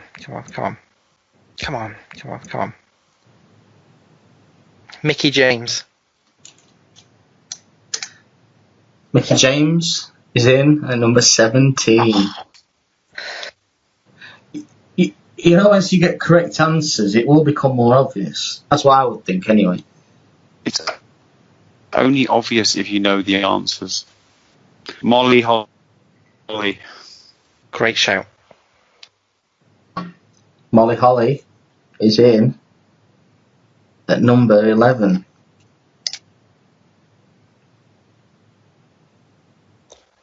Ivory. Ivory's in at number 7. That was my next one. Oh. Don't want to rush you. Good, because you're not. Don't want to rush you. Good, because you're not.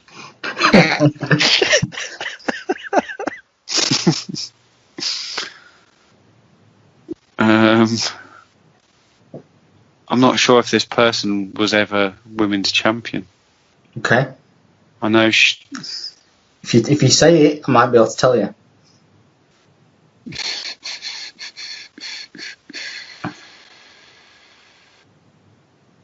I'm just trying to think if she ever was.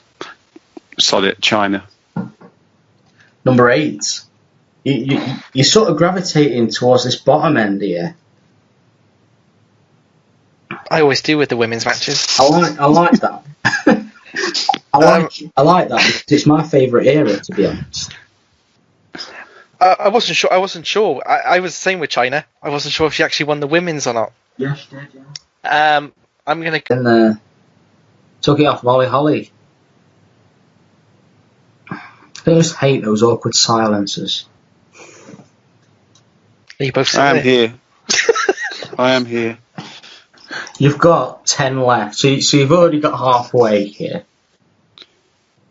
I'm just trying to think back to the Rumble when we watched it live, because there was some in there and they made reference to some of them being champions or not. And there's one I remember thinking she was a rubbish wrestler, but I'm sure they said that she was one of the champions.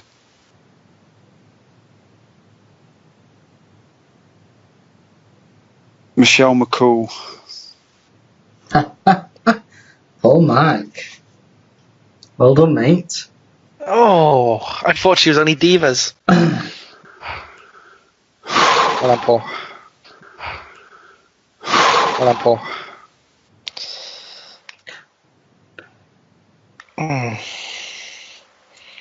Was Michelle McCool number 20, by the way? Sorry, she was number 18. Number 18, so still a number 20 beyond that. Yeah?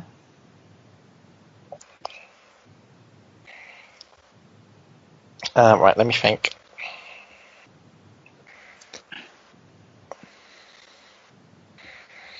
I don't know if she won it.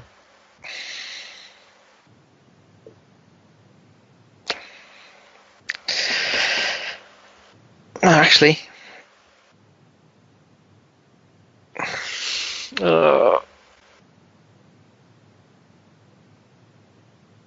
Okay. Tori Wilson. Paul Mac, this is your chance to steal it. Paul Mac, this is your chance to steal it. Tori Wilson is not on that list, I'm afraid. Why? What do you mean steal it? I went first. Of course you did. Surely I've done one. That's like the most awkward win ever. Was that the end of the game? Yeah. Oh no. I didn't quite grasp the severity of my mistake there. Oh, Paul. Right, Paul Mac. Just to fill you in, at number 20 you had Layla. At number 19 Beth Phoenix. 18 at Michelle McCool. 17 you had Mickey James. At 16 you had Melina. At 15, you had Candice Michelle. So you had two rubbish wrestlers that you probably... at number 9, you had Jazz. At 8, you had... Jazz. Jazz, yeah. Jazz. She's like a little tank, wasn't she? Yeah, she was a bit like Jacqueline, to be honest, but a bit more athletic. And she wore like furry stuff. Yeah. At number 8, you had China. At 7, you had Ivory. 6, you had Stephanie McMahon. At number 5, you had Jacqueline. I cannot remember them two ever facing off, so I'm assuming there was some sort of shenanigans there. At number 4, you had somebody, and I can't quite see if I've wrote a G or an A at the end, so it was either Herving or Hervina. Right? At number 3... At number 3, you had the Cat. At number 2, you had the Fabulous Moolah. And at number 1, Fabulous Moolah. And at number 1, you had Deborah McMichael. I know I lost, but I don't feel too bad about where I missed there. I don't think I would have got any of the others. I probably should have got Gail Kim. To be fair, Paul, you lost it on Welsh surnames, didn't you?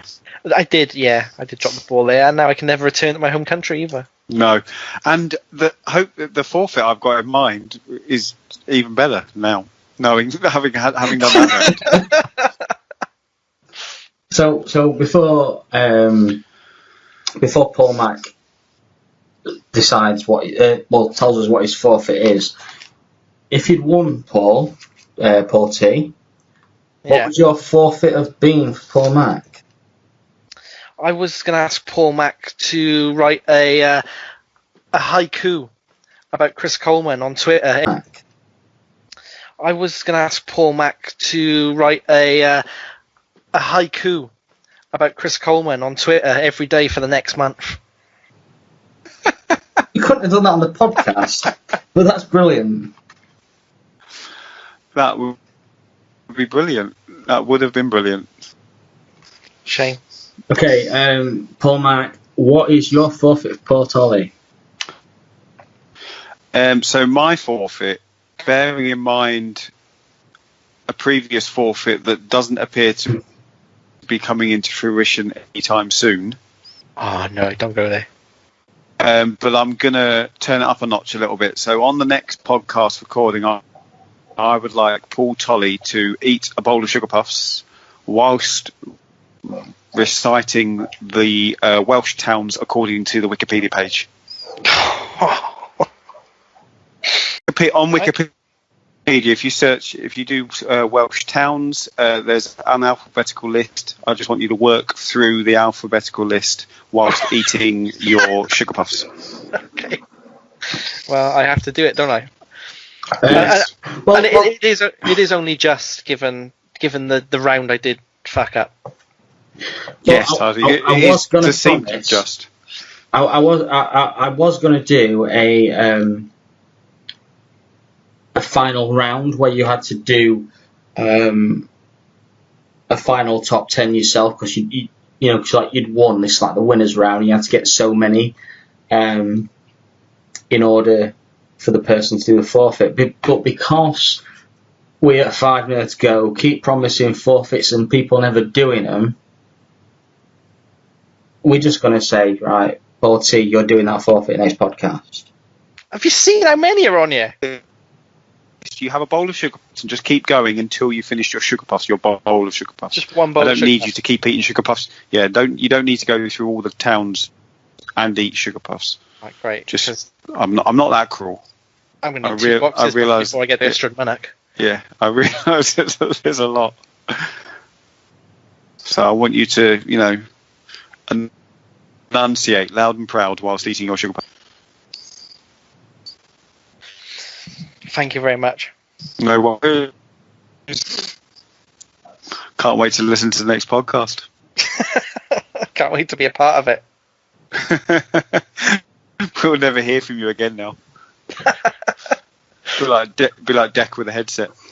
Paul McCarthy leaves the chat. Sorry, Paul Tolley leaves the chat even. Right. So.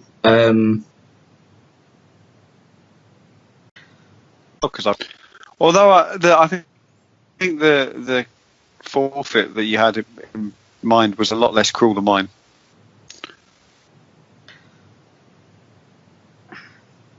So maybe next time I'll write a haiku about Chris Coleman. I might do that tomorrow, just as in memory of this quiz and what could have been. Just one haiku. And you've got to tag him. Yeah, I'll just tag him in. Yeah. Okay. Given that neither of us really covered ourselves in glory in that quiz. Can I do it from the 5nerds account rather than mine? You can do it. Yeah, do it from the 5nerds account because obviously it gives us some. I'll tag my own account in as well. Yeah, that's fine. Okay. That seems fair. Yeah. Okay, so the forfeit round would have the forfeit. I'll tag my own account in as well. Yeah, that's fine. Okay. That seems fair. Yeah. Okay, so the forfeit round would have been the top 10 most common UK birds, but we'll save that for another podcast, I think. Is Tracy one of them?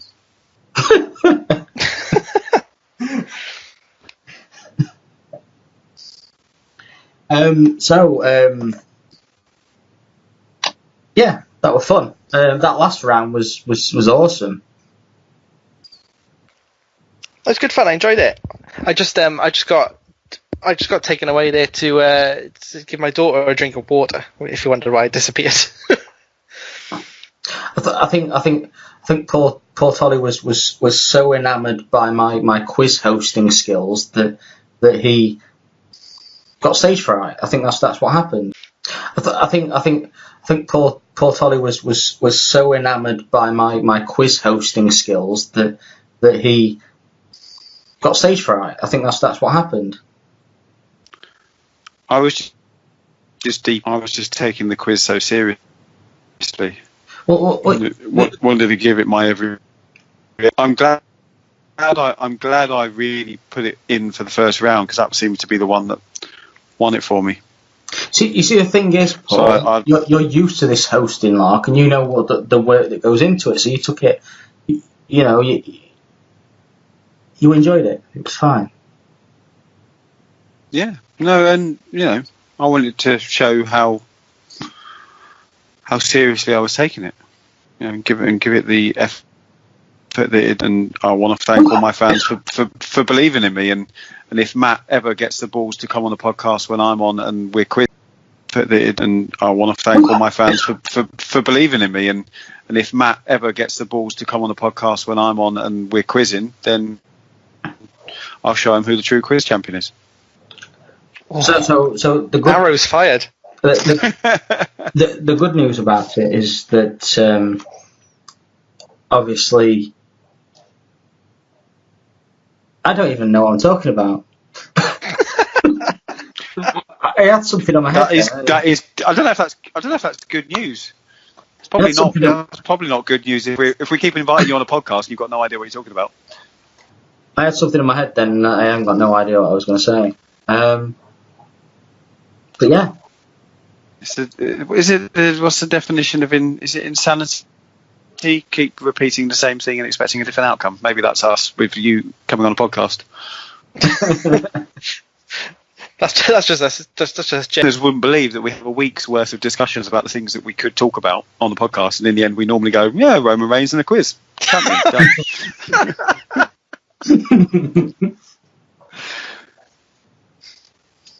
So,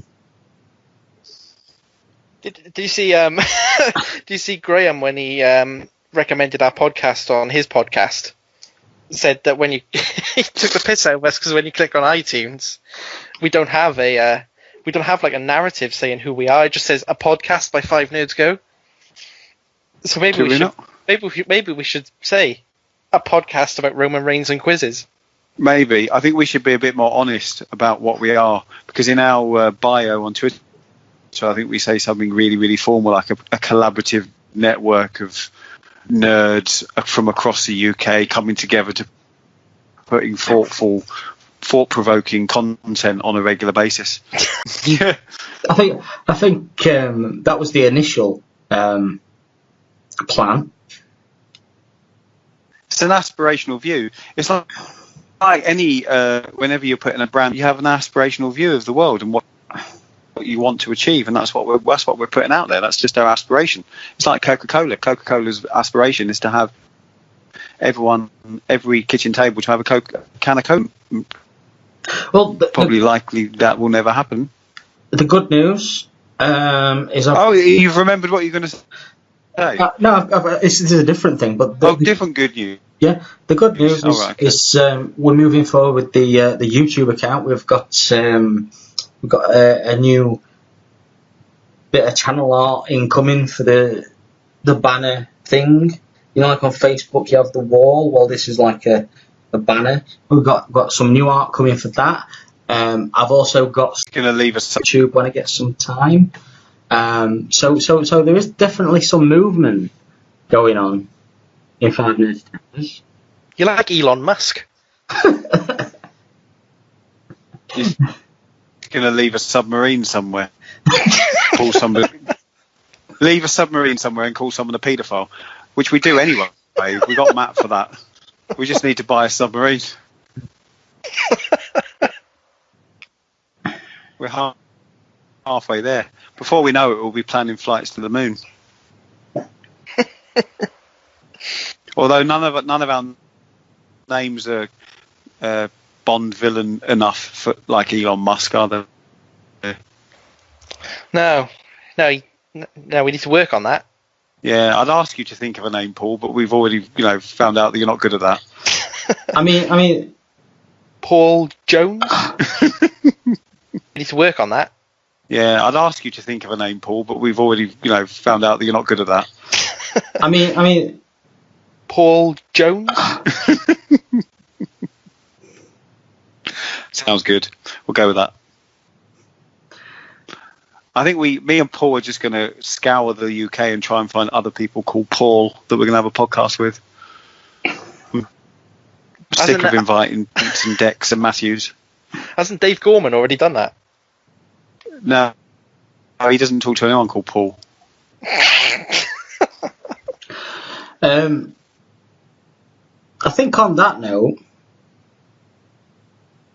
we should maybe close the podcast. You think? Yeah. This has been a rather fruitous. Pardon? Fruitous. Whatever that word is. You can catch us on SoundCloud, 5nerdsgo. We're also on YouTube, which is 5nerdsgo live. We're also on Facebook. If you give us a search, you can join us and all the latest. Well, Declan's on that. I don't think he's done much for a while, but all the latest 5nerdsgo stuff is on there. And we're on Twitter at 5nerdsgo. We're mostly on Twitter, so most of our content can be found on Twitter. The podcast can also be found on Acast, iTunes, or SoundCloud. But if you search for us on Twitter, it's the best place to start.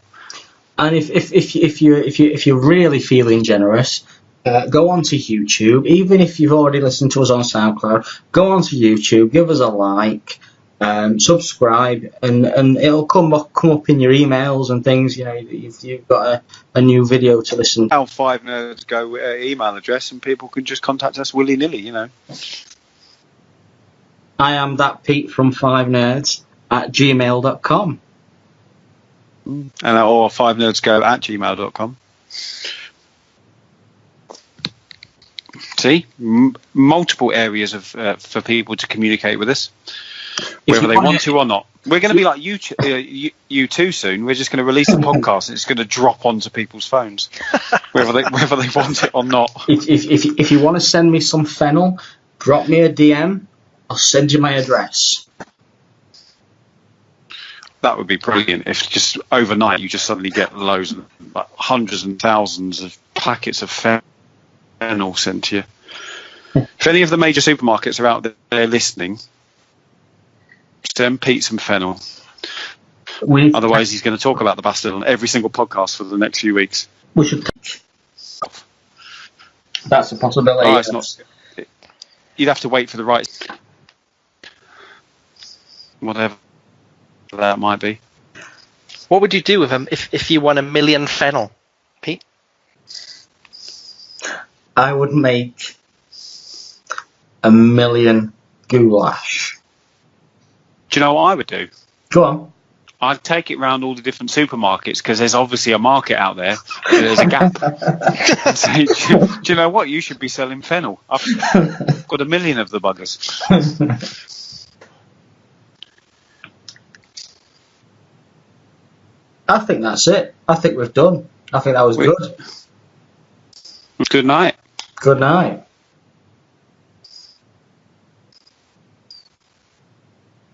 Paul T. Yeah. Don't do what Matt does and Paul T. Yeah. Don't do what Matt does and come back with, are we done then?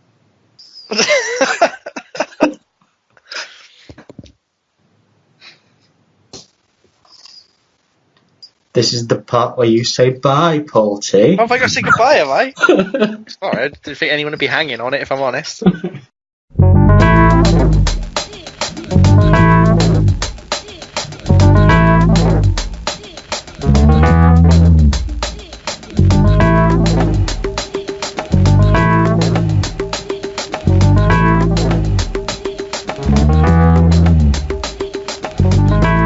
She's a perfect 10, but she wears a 12. Baby, keep a little 2 for me.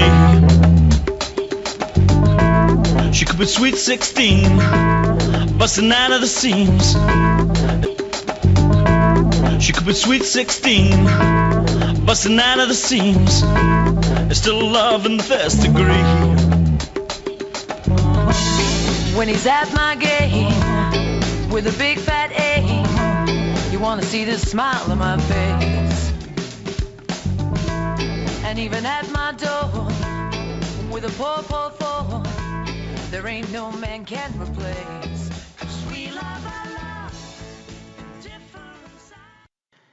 Guys, thank you for listening on for so long. We've got some bonus content for you now as Paul Tolley takes on Pete in the Perfect 10 quiz. Right then, you asked me to come up with some tenables for you because at one stage it looked like it was just going to be me and you on this podcast. I did. I don't want them to go to waste. Let's go. Okay, all right. I'm not going to be harsh. I've picked two categories that I think suit you. Okay. And you can have a choice of which one you want to go for. In reality, we'll probably end up doing both. You've got Manchester United. Oh fuck. Or Game of Thrones. Okay. And it's a top 10 or a most common? Yeah, it's a tenable. Oh god. I'm assuming Game of Thrones is going to be episodes, which I'm not so keen on. I'll go with Manchester United. Okay, Manchester United. I don't know. We'll see. I think this one might be the easier of the two. Okay. Can you name for me outfield players? Starting. Yes. Giggs. Giggs is there. Paul Scholes. Oh, you've lost a life. What? Paul Scholes was suspended. Okay. Okay, so you've got a lifeline left, but no lives left. Okay.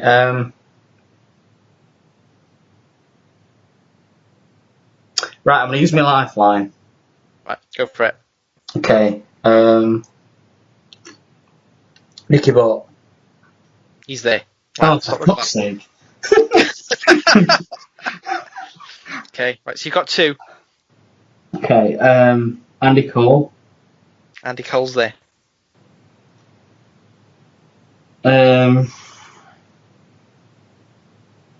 was a child when this was happening. That's your football watching prime, that, isn't it? I don't That's sticker collecting prime.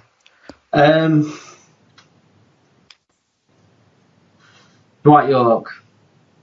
Dwight York's there. Yes. Or next one gets you your 5 points. I'm not competing against anyone.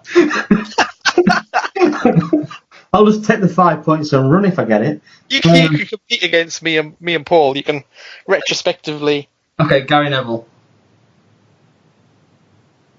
Gary Neville's there. Well done. 5 points. Okay. You can risk it for a 6th. No one in the main podcast went as far as 6, did they? No, I haven't got a lifeline. I haven't got a. Oh, bollocks. You've got nothing. It's a risk. Fine, I haven't got a. Oh, bollocks. You've got nothing. It's a risk. Roy Keane. Oh. He's also suspended. Wow. You're out of the game. 0 points. Oh, for fuck's sake. You need to give me the Game of Thrones one now. Okay, do you want me to take you through them quickly? Go on. From the back to the front, we had Gary Neville, Ronnie Johnson, or Johnson, Yap Stam. I was going to say Tapstone. No. Yeah. Dennis Irwin. Yeah. Ryan Giggs. Yeah. David Beckham. I didn't think it. Well, it were, but obvious. Yeah. Shit. It's hard, isn't it, when you're on the spot? Yeah. Nicky Butt. That's the one I was going to say. Well, it were, but obvious. Yeah. Shit. It's hard, isn't it, when you're on the spot? Yeah. Nicky Butt. That's the one I was going to say. Yeah. Dwight York and Andy Cole. I said Nicky Butt, didn't I? Did Nicky Butt. Yeah. It was Jesper Blomqvist, Dwight York and Andy Cole. Yeah, I was going to say, is it Konchelski? Chelsea's, yeah, I think that was a bit after his time, wasn't it? Yeah, well, yeah. Well, you got a chance to redeem yourself. Okay. Game of Thrones. Yeah. Whenever I suggest doing a Game of Thrones review or podcast because I know so much about Game of Thrones, and you prove me wrong here. Well, it depends. When was the last time you watched the first episode? The first episode. The first episode. About 6 weeks ago. Okay, you have a good chance here then. Yeah. Well, it's not going to be top 10 characters that appeared, is it? Or like that? Close. Oh, for God's sake. I want the first 10 speaking appearances in the first episode of Game of Thrones from major characters. And a major character is if they were in 10 episodes or more. Okay. So the first 10 to speak on Game of Thrones who had been in who were in 10 episodes or more. Okay, this is a good one. I like it. I thought a bit outside the box, this one, isn't it? Yeah. Because obviously... I'm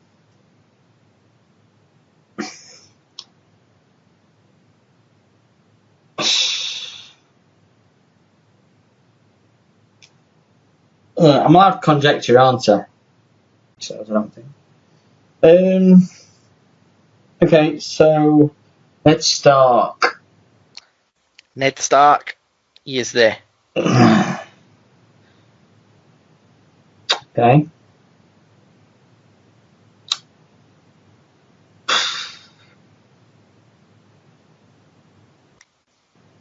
Tyrion Lannister. You've lost your life there, Pete. Really? Careful from here. I think I was counting. He was the 12th person to speak. Oh my! You've watched an episode and actually done that. I watched the opening of the episode this afternoon after I watched SmackDown, just to curate this question for you. Okay, so Arya Stark. Who was that? Sorry. Arya Stark. Who was that, sorry? Arya. Pete, you've lost both lives. What? She doesn't speak in the first 10. You're taking the piss. Ah, she's features in several scenes, but she doesn't actually say anything. That's a fucking hard one, Paul. Well, I want you to carry on. Can I just carry on? Just But you got yeah? 3 lives on this one. 3 lives. Okay. Yeah, so you've lost 2. This is like when Paul McCarthy hosts this quiz. Okay. Oh man.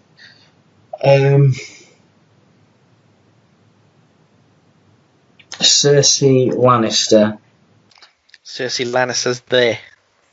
Good. So if Cersei Lannister's there, then I think Cersei Lannister. Cersei Lannister's there. Good. So if Cersei Lannister's there, then I think Jaime Lannister. Yep, your opening scene was with Jaime, that's right. Yeah. If that's the case, then I think that... Don't forget you got a lifeline. I have. I think that Robb Stark... You going for Robb? Robb Stark's in there. Robb Stark's in there, you're right. Yeah. Okay, I'm going to go for a lifeline. Okay. How many have I got? You've got 4. If I was you with this lifeline, I'm going to give you a bit of advice. Go on. Go for some obscure characters with your lifeline. Okay. Leave a few you're pretty... You've got 4. If I was you with this lifeline, I'm going to give you a bit of advice. Go on. Go for some obscure characters with your lifeline. Okay. Leave a few you're pretty confident around till last. So Okay. try and bag this. There's a rare one in here. There's a what? There's a rare one in here. There's a rare one. Yeah, not a major character.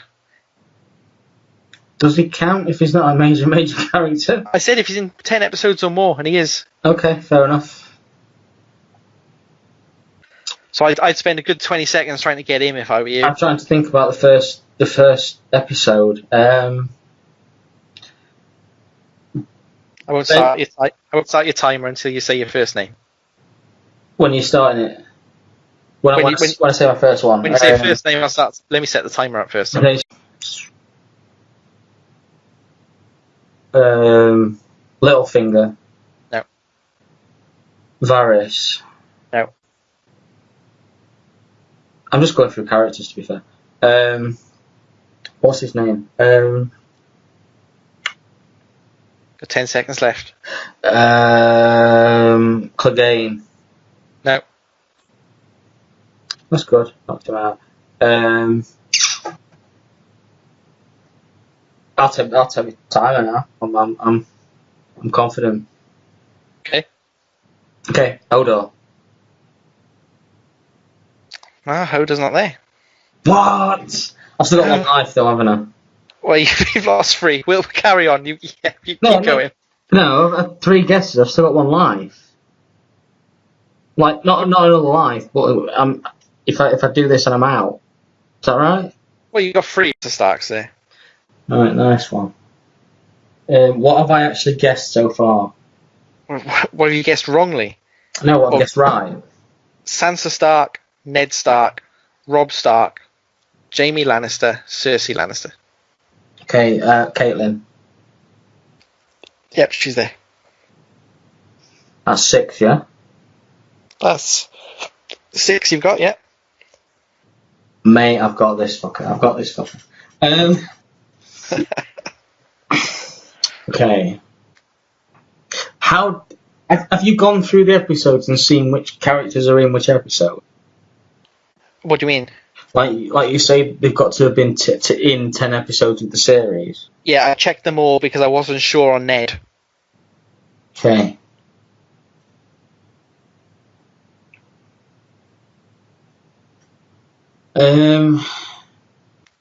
I take the 6 points. Taking the 6 points, okay. Yeah. You did take 3 lives to get there, but... I know. But it was much harder than... It's just hard being put on the spot, isn't it? It is. It's awful. Yeah. Go on. So you missed Jon Snow, I was going to say Jon Snow, to be fair. Go on. Bran Stark, Yeah. Theon Greyjoy, Yeah. and the tough one. I thought you'd get 9 and struggle on the 10th. Maester Lewin. Yeah. It's hard because it's one of those things where you've got to think. If someone asked me that, I would be guessing the whole thing. Yeah. Because I haven't watched the first episode since I first watched it. But I thought it'd be more geared towards you. I think I remember you saying you'd watched it recently. Yeah. I think if you didn't do the research and you were put on the... But I thought it'd be more geared towards you. I think I remember you saying you'd watched it recently. Yeah. I think if you didn't do the research and you were put on the spot, it'd be just as hard. Oh yeah, I'd But forget definitely. half of those Starks. Yeah. Yeah.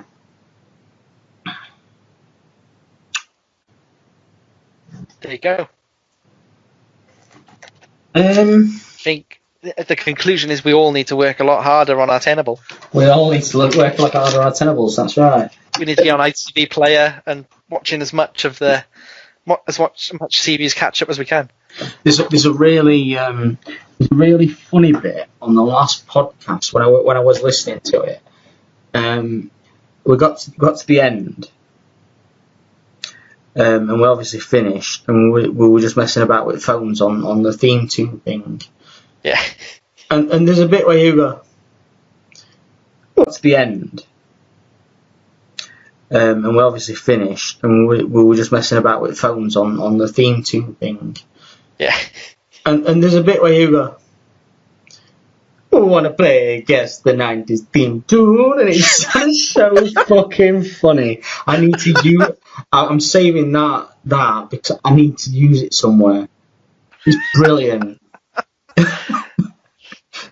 I don't even remember it. Just give me a... Oh, I haven't got it. I'd have to go through it. Just give me a sec. Podcast recordings. How much at the end was cut off? Because we were dicking about on our phones for ages. It was about an hour and a half. it was mad. It was absolutely crazy. But I enjoyed it, to be honest. No, it was good fun. It was for ages. It was about an hour and a half. it was mad. It was absolutely crazy. But I enjoyed it, to be honest. No, it was good fun. I've enjoyed tonight. It's very good. Yeah, we're on a good roll. We just need to keep doing it every week. Just keep doing it.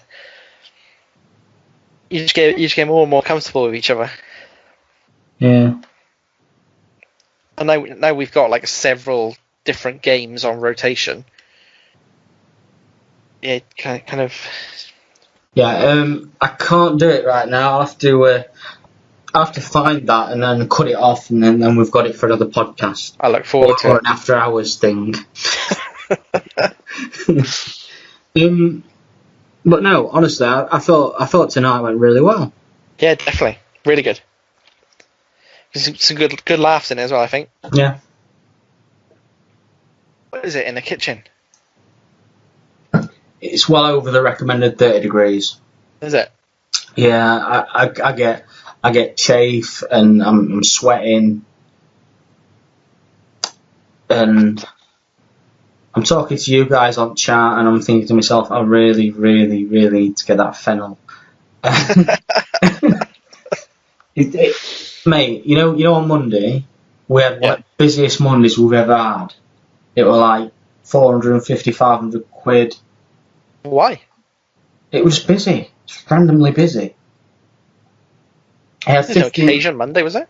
No, I had 15 minutes where I weren't cooking out of an 8-hour shift. It's a nightmare. Don't know how you keep up with it. You don't. You literally look at it and just go, aha! I did a shift today, quiet, I had a checker for about 5 meals on it, and I'd got stuff on for it, and everything were cooking around me, and I just stood there and looked at check, and just went completely blank. I mean, if anybody else who's listening is a chef or has done kitchen work, I don't know if you feel the same, but honestly, I was just like, what the fuck is happening here? What am I doing? And everything's cooking, everything's just ready to plate up once it's cooked, but I just honestly, I was just like, what the fuck? What's that? Is that the heat, or is that just like it happens? I think for me personally, it happens occasionally when I'm working. I just when it's busy, you're in a flow, if you know what I mean. Yeah. So you're like, grab some fennel and I'll do this. When it's busy, you're in a flow, if you know what I mean. Yeah. So you're like, grab some fennel and I'll do this. But no, you get like 10 or 12 checks on, and the first one's already on, and by the time that's cooked, the last one's on, because you're just rushing around, sweating everything on. Do you know what I mean? Yeah. But when you've only got one check on, you're thinking, where have I put this? Where have I put that? What am I doing? I don't know why it is, but that's just how I seem to work. I could never do it. I have to cook. I usually have to cook like 2 variations of the same meal, like one for me and one for my daughter, especially if she's dairy free as well. I've got a dairy allergy. I can't. I just end up fucking up both without fail every time. Well, before people that were celiacs, you had people that were this, you had people that were that. You know, by the time you'd actually done, you'd only got like a standard oven. You'd got like a range, so you'd got like 2 ovens, right? And you had to cook everything in these ovens, and you had to put. It was just, oh my god. Got 2 kids on the standard recipe. Yeah, there were 120 kids, right? And you had to do an entire meal for maybe 3 that were celiacs, and it was just like, what the fuck? These things didn't exist. 10 years ago, these things didn't exist. That's crazy, isn't it? Yeah. School dinners, there was no options like that when I went to school. No. The option was like a dried husk of pizza and chips. That's it. That is your lunch. And you know what? Like when these people say, "Oh yeah, I'm gluten free."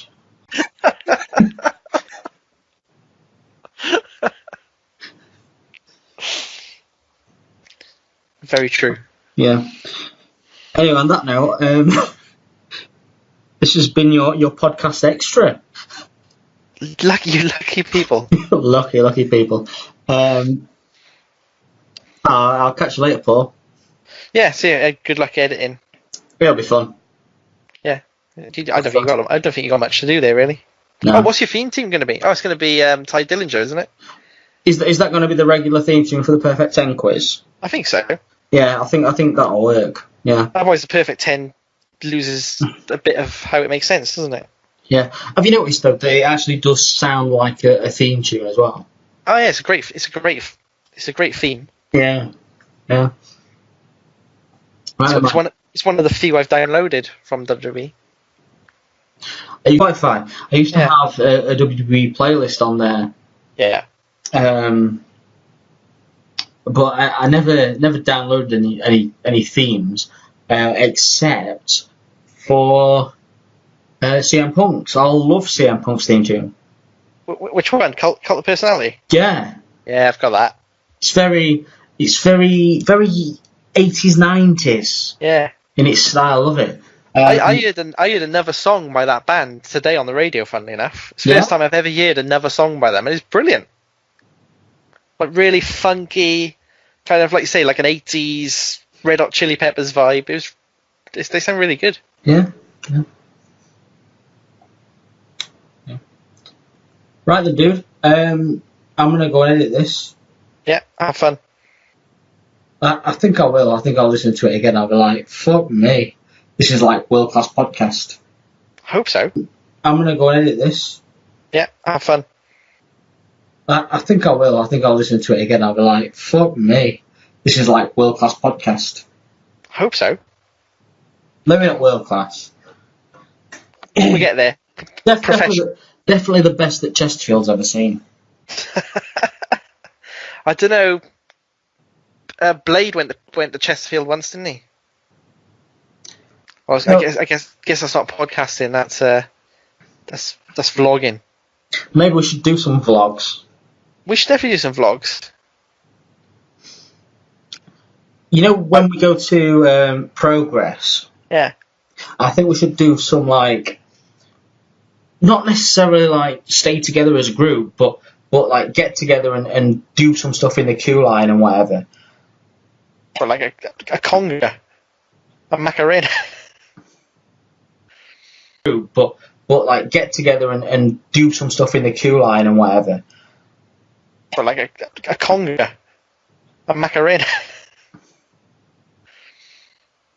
I was thinking more of Mambo number 5. Oh yeah.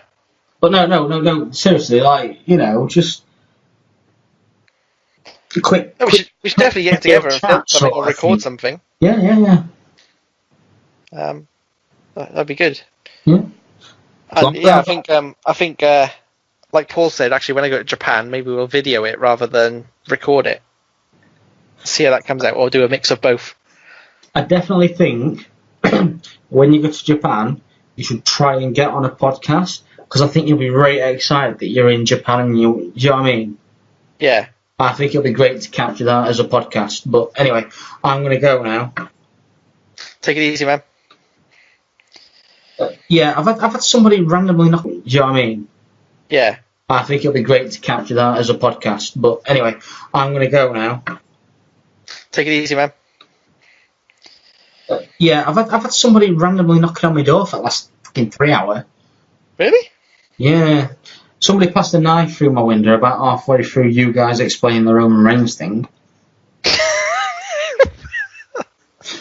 What kind of knife? I'm going to take a photo of it and put it on the chat. Someone just passed a knife through your window. Well, basically, one of my neighbours is a bit dodgy. Right. And he said to me, I'm working for a guy that does knives, he sharpens knives, etc. Yeah. Yeah. I know you're a chef. Do you want any? And I said, well, I said to him, I want like a 10-inch, maybe 15-inch all-purpose. So I've got everything else. I've got an all-purpose, but it's not great a weapon or something. You know what I mean? So anyway, we're doing the podcast, and you're talking about Roman Reigns, etc. I keep hearing this knocking on the door, and I can't answer it because the walk from here to the living room is quite the front door quite far. So I'm thinking to myself, if I get there and you've asked me a question and I've not answered, you're going to think I've disconnected, or it's going to take some rate editing, basically. Oh, the whole flow will be destroyed, wouldn't it? Yeah, so I just sat here, listening to him knocking at the door. And then his fucking face popped up at window with a knife in his hand. And he goes to me and goes, I've got you this for now, mate, and I've got you a 10-inch and a 15-inch coming. I'm like, how many people are you fucking murdering? Well, you maintained a professional composure throughout. I didn't. Moment where my laptop charger crashed to the floor, that's when I got the knife. But I don't know if that come across on the recording. But you know, on the Skype recorder. Yeah. You know, if you mute the Skype conversation. I've never done it. You know, through the blue mic button, you can press it and it mutes it. Well, you guys can't hear me.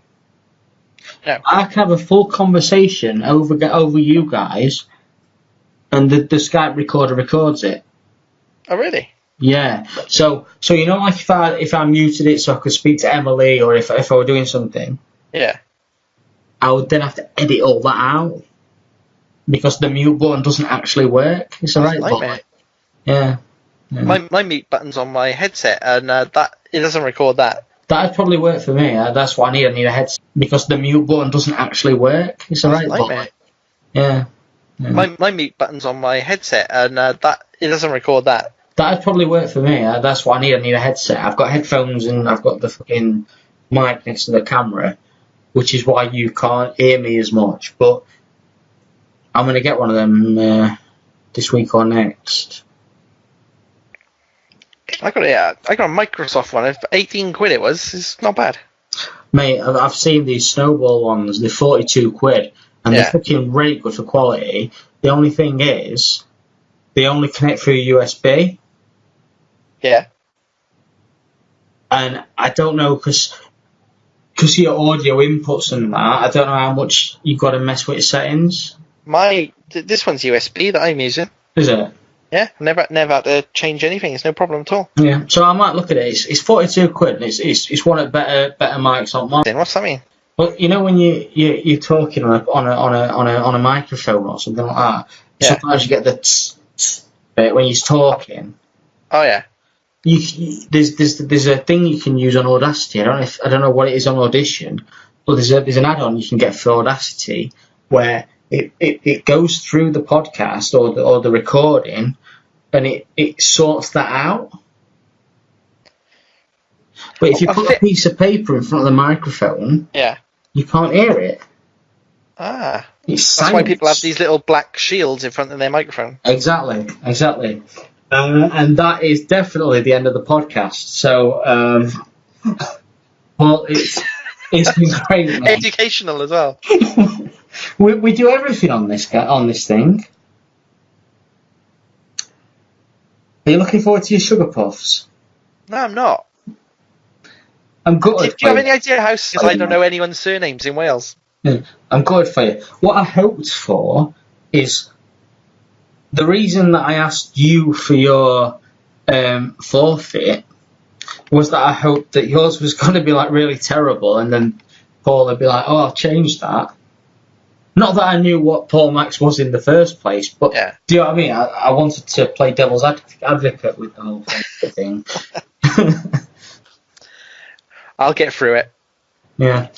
There's some tricky town names on that list though. I don't speak Welsh. Neither do I. Oh. I don't speak English very well either. Oh. I let my funky music do the talking. Oh, mate. Right.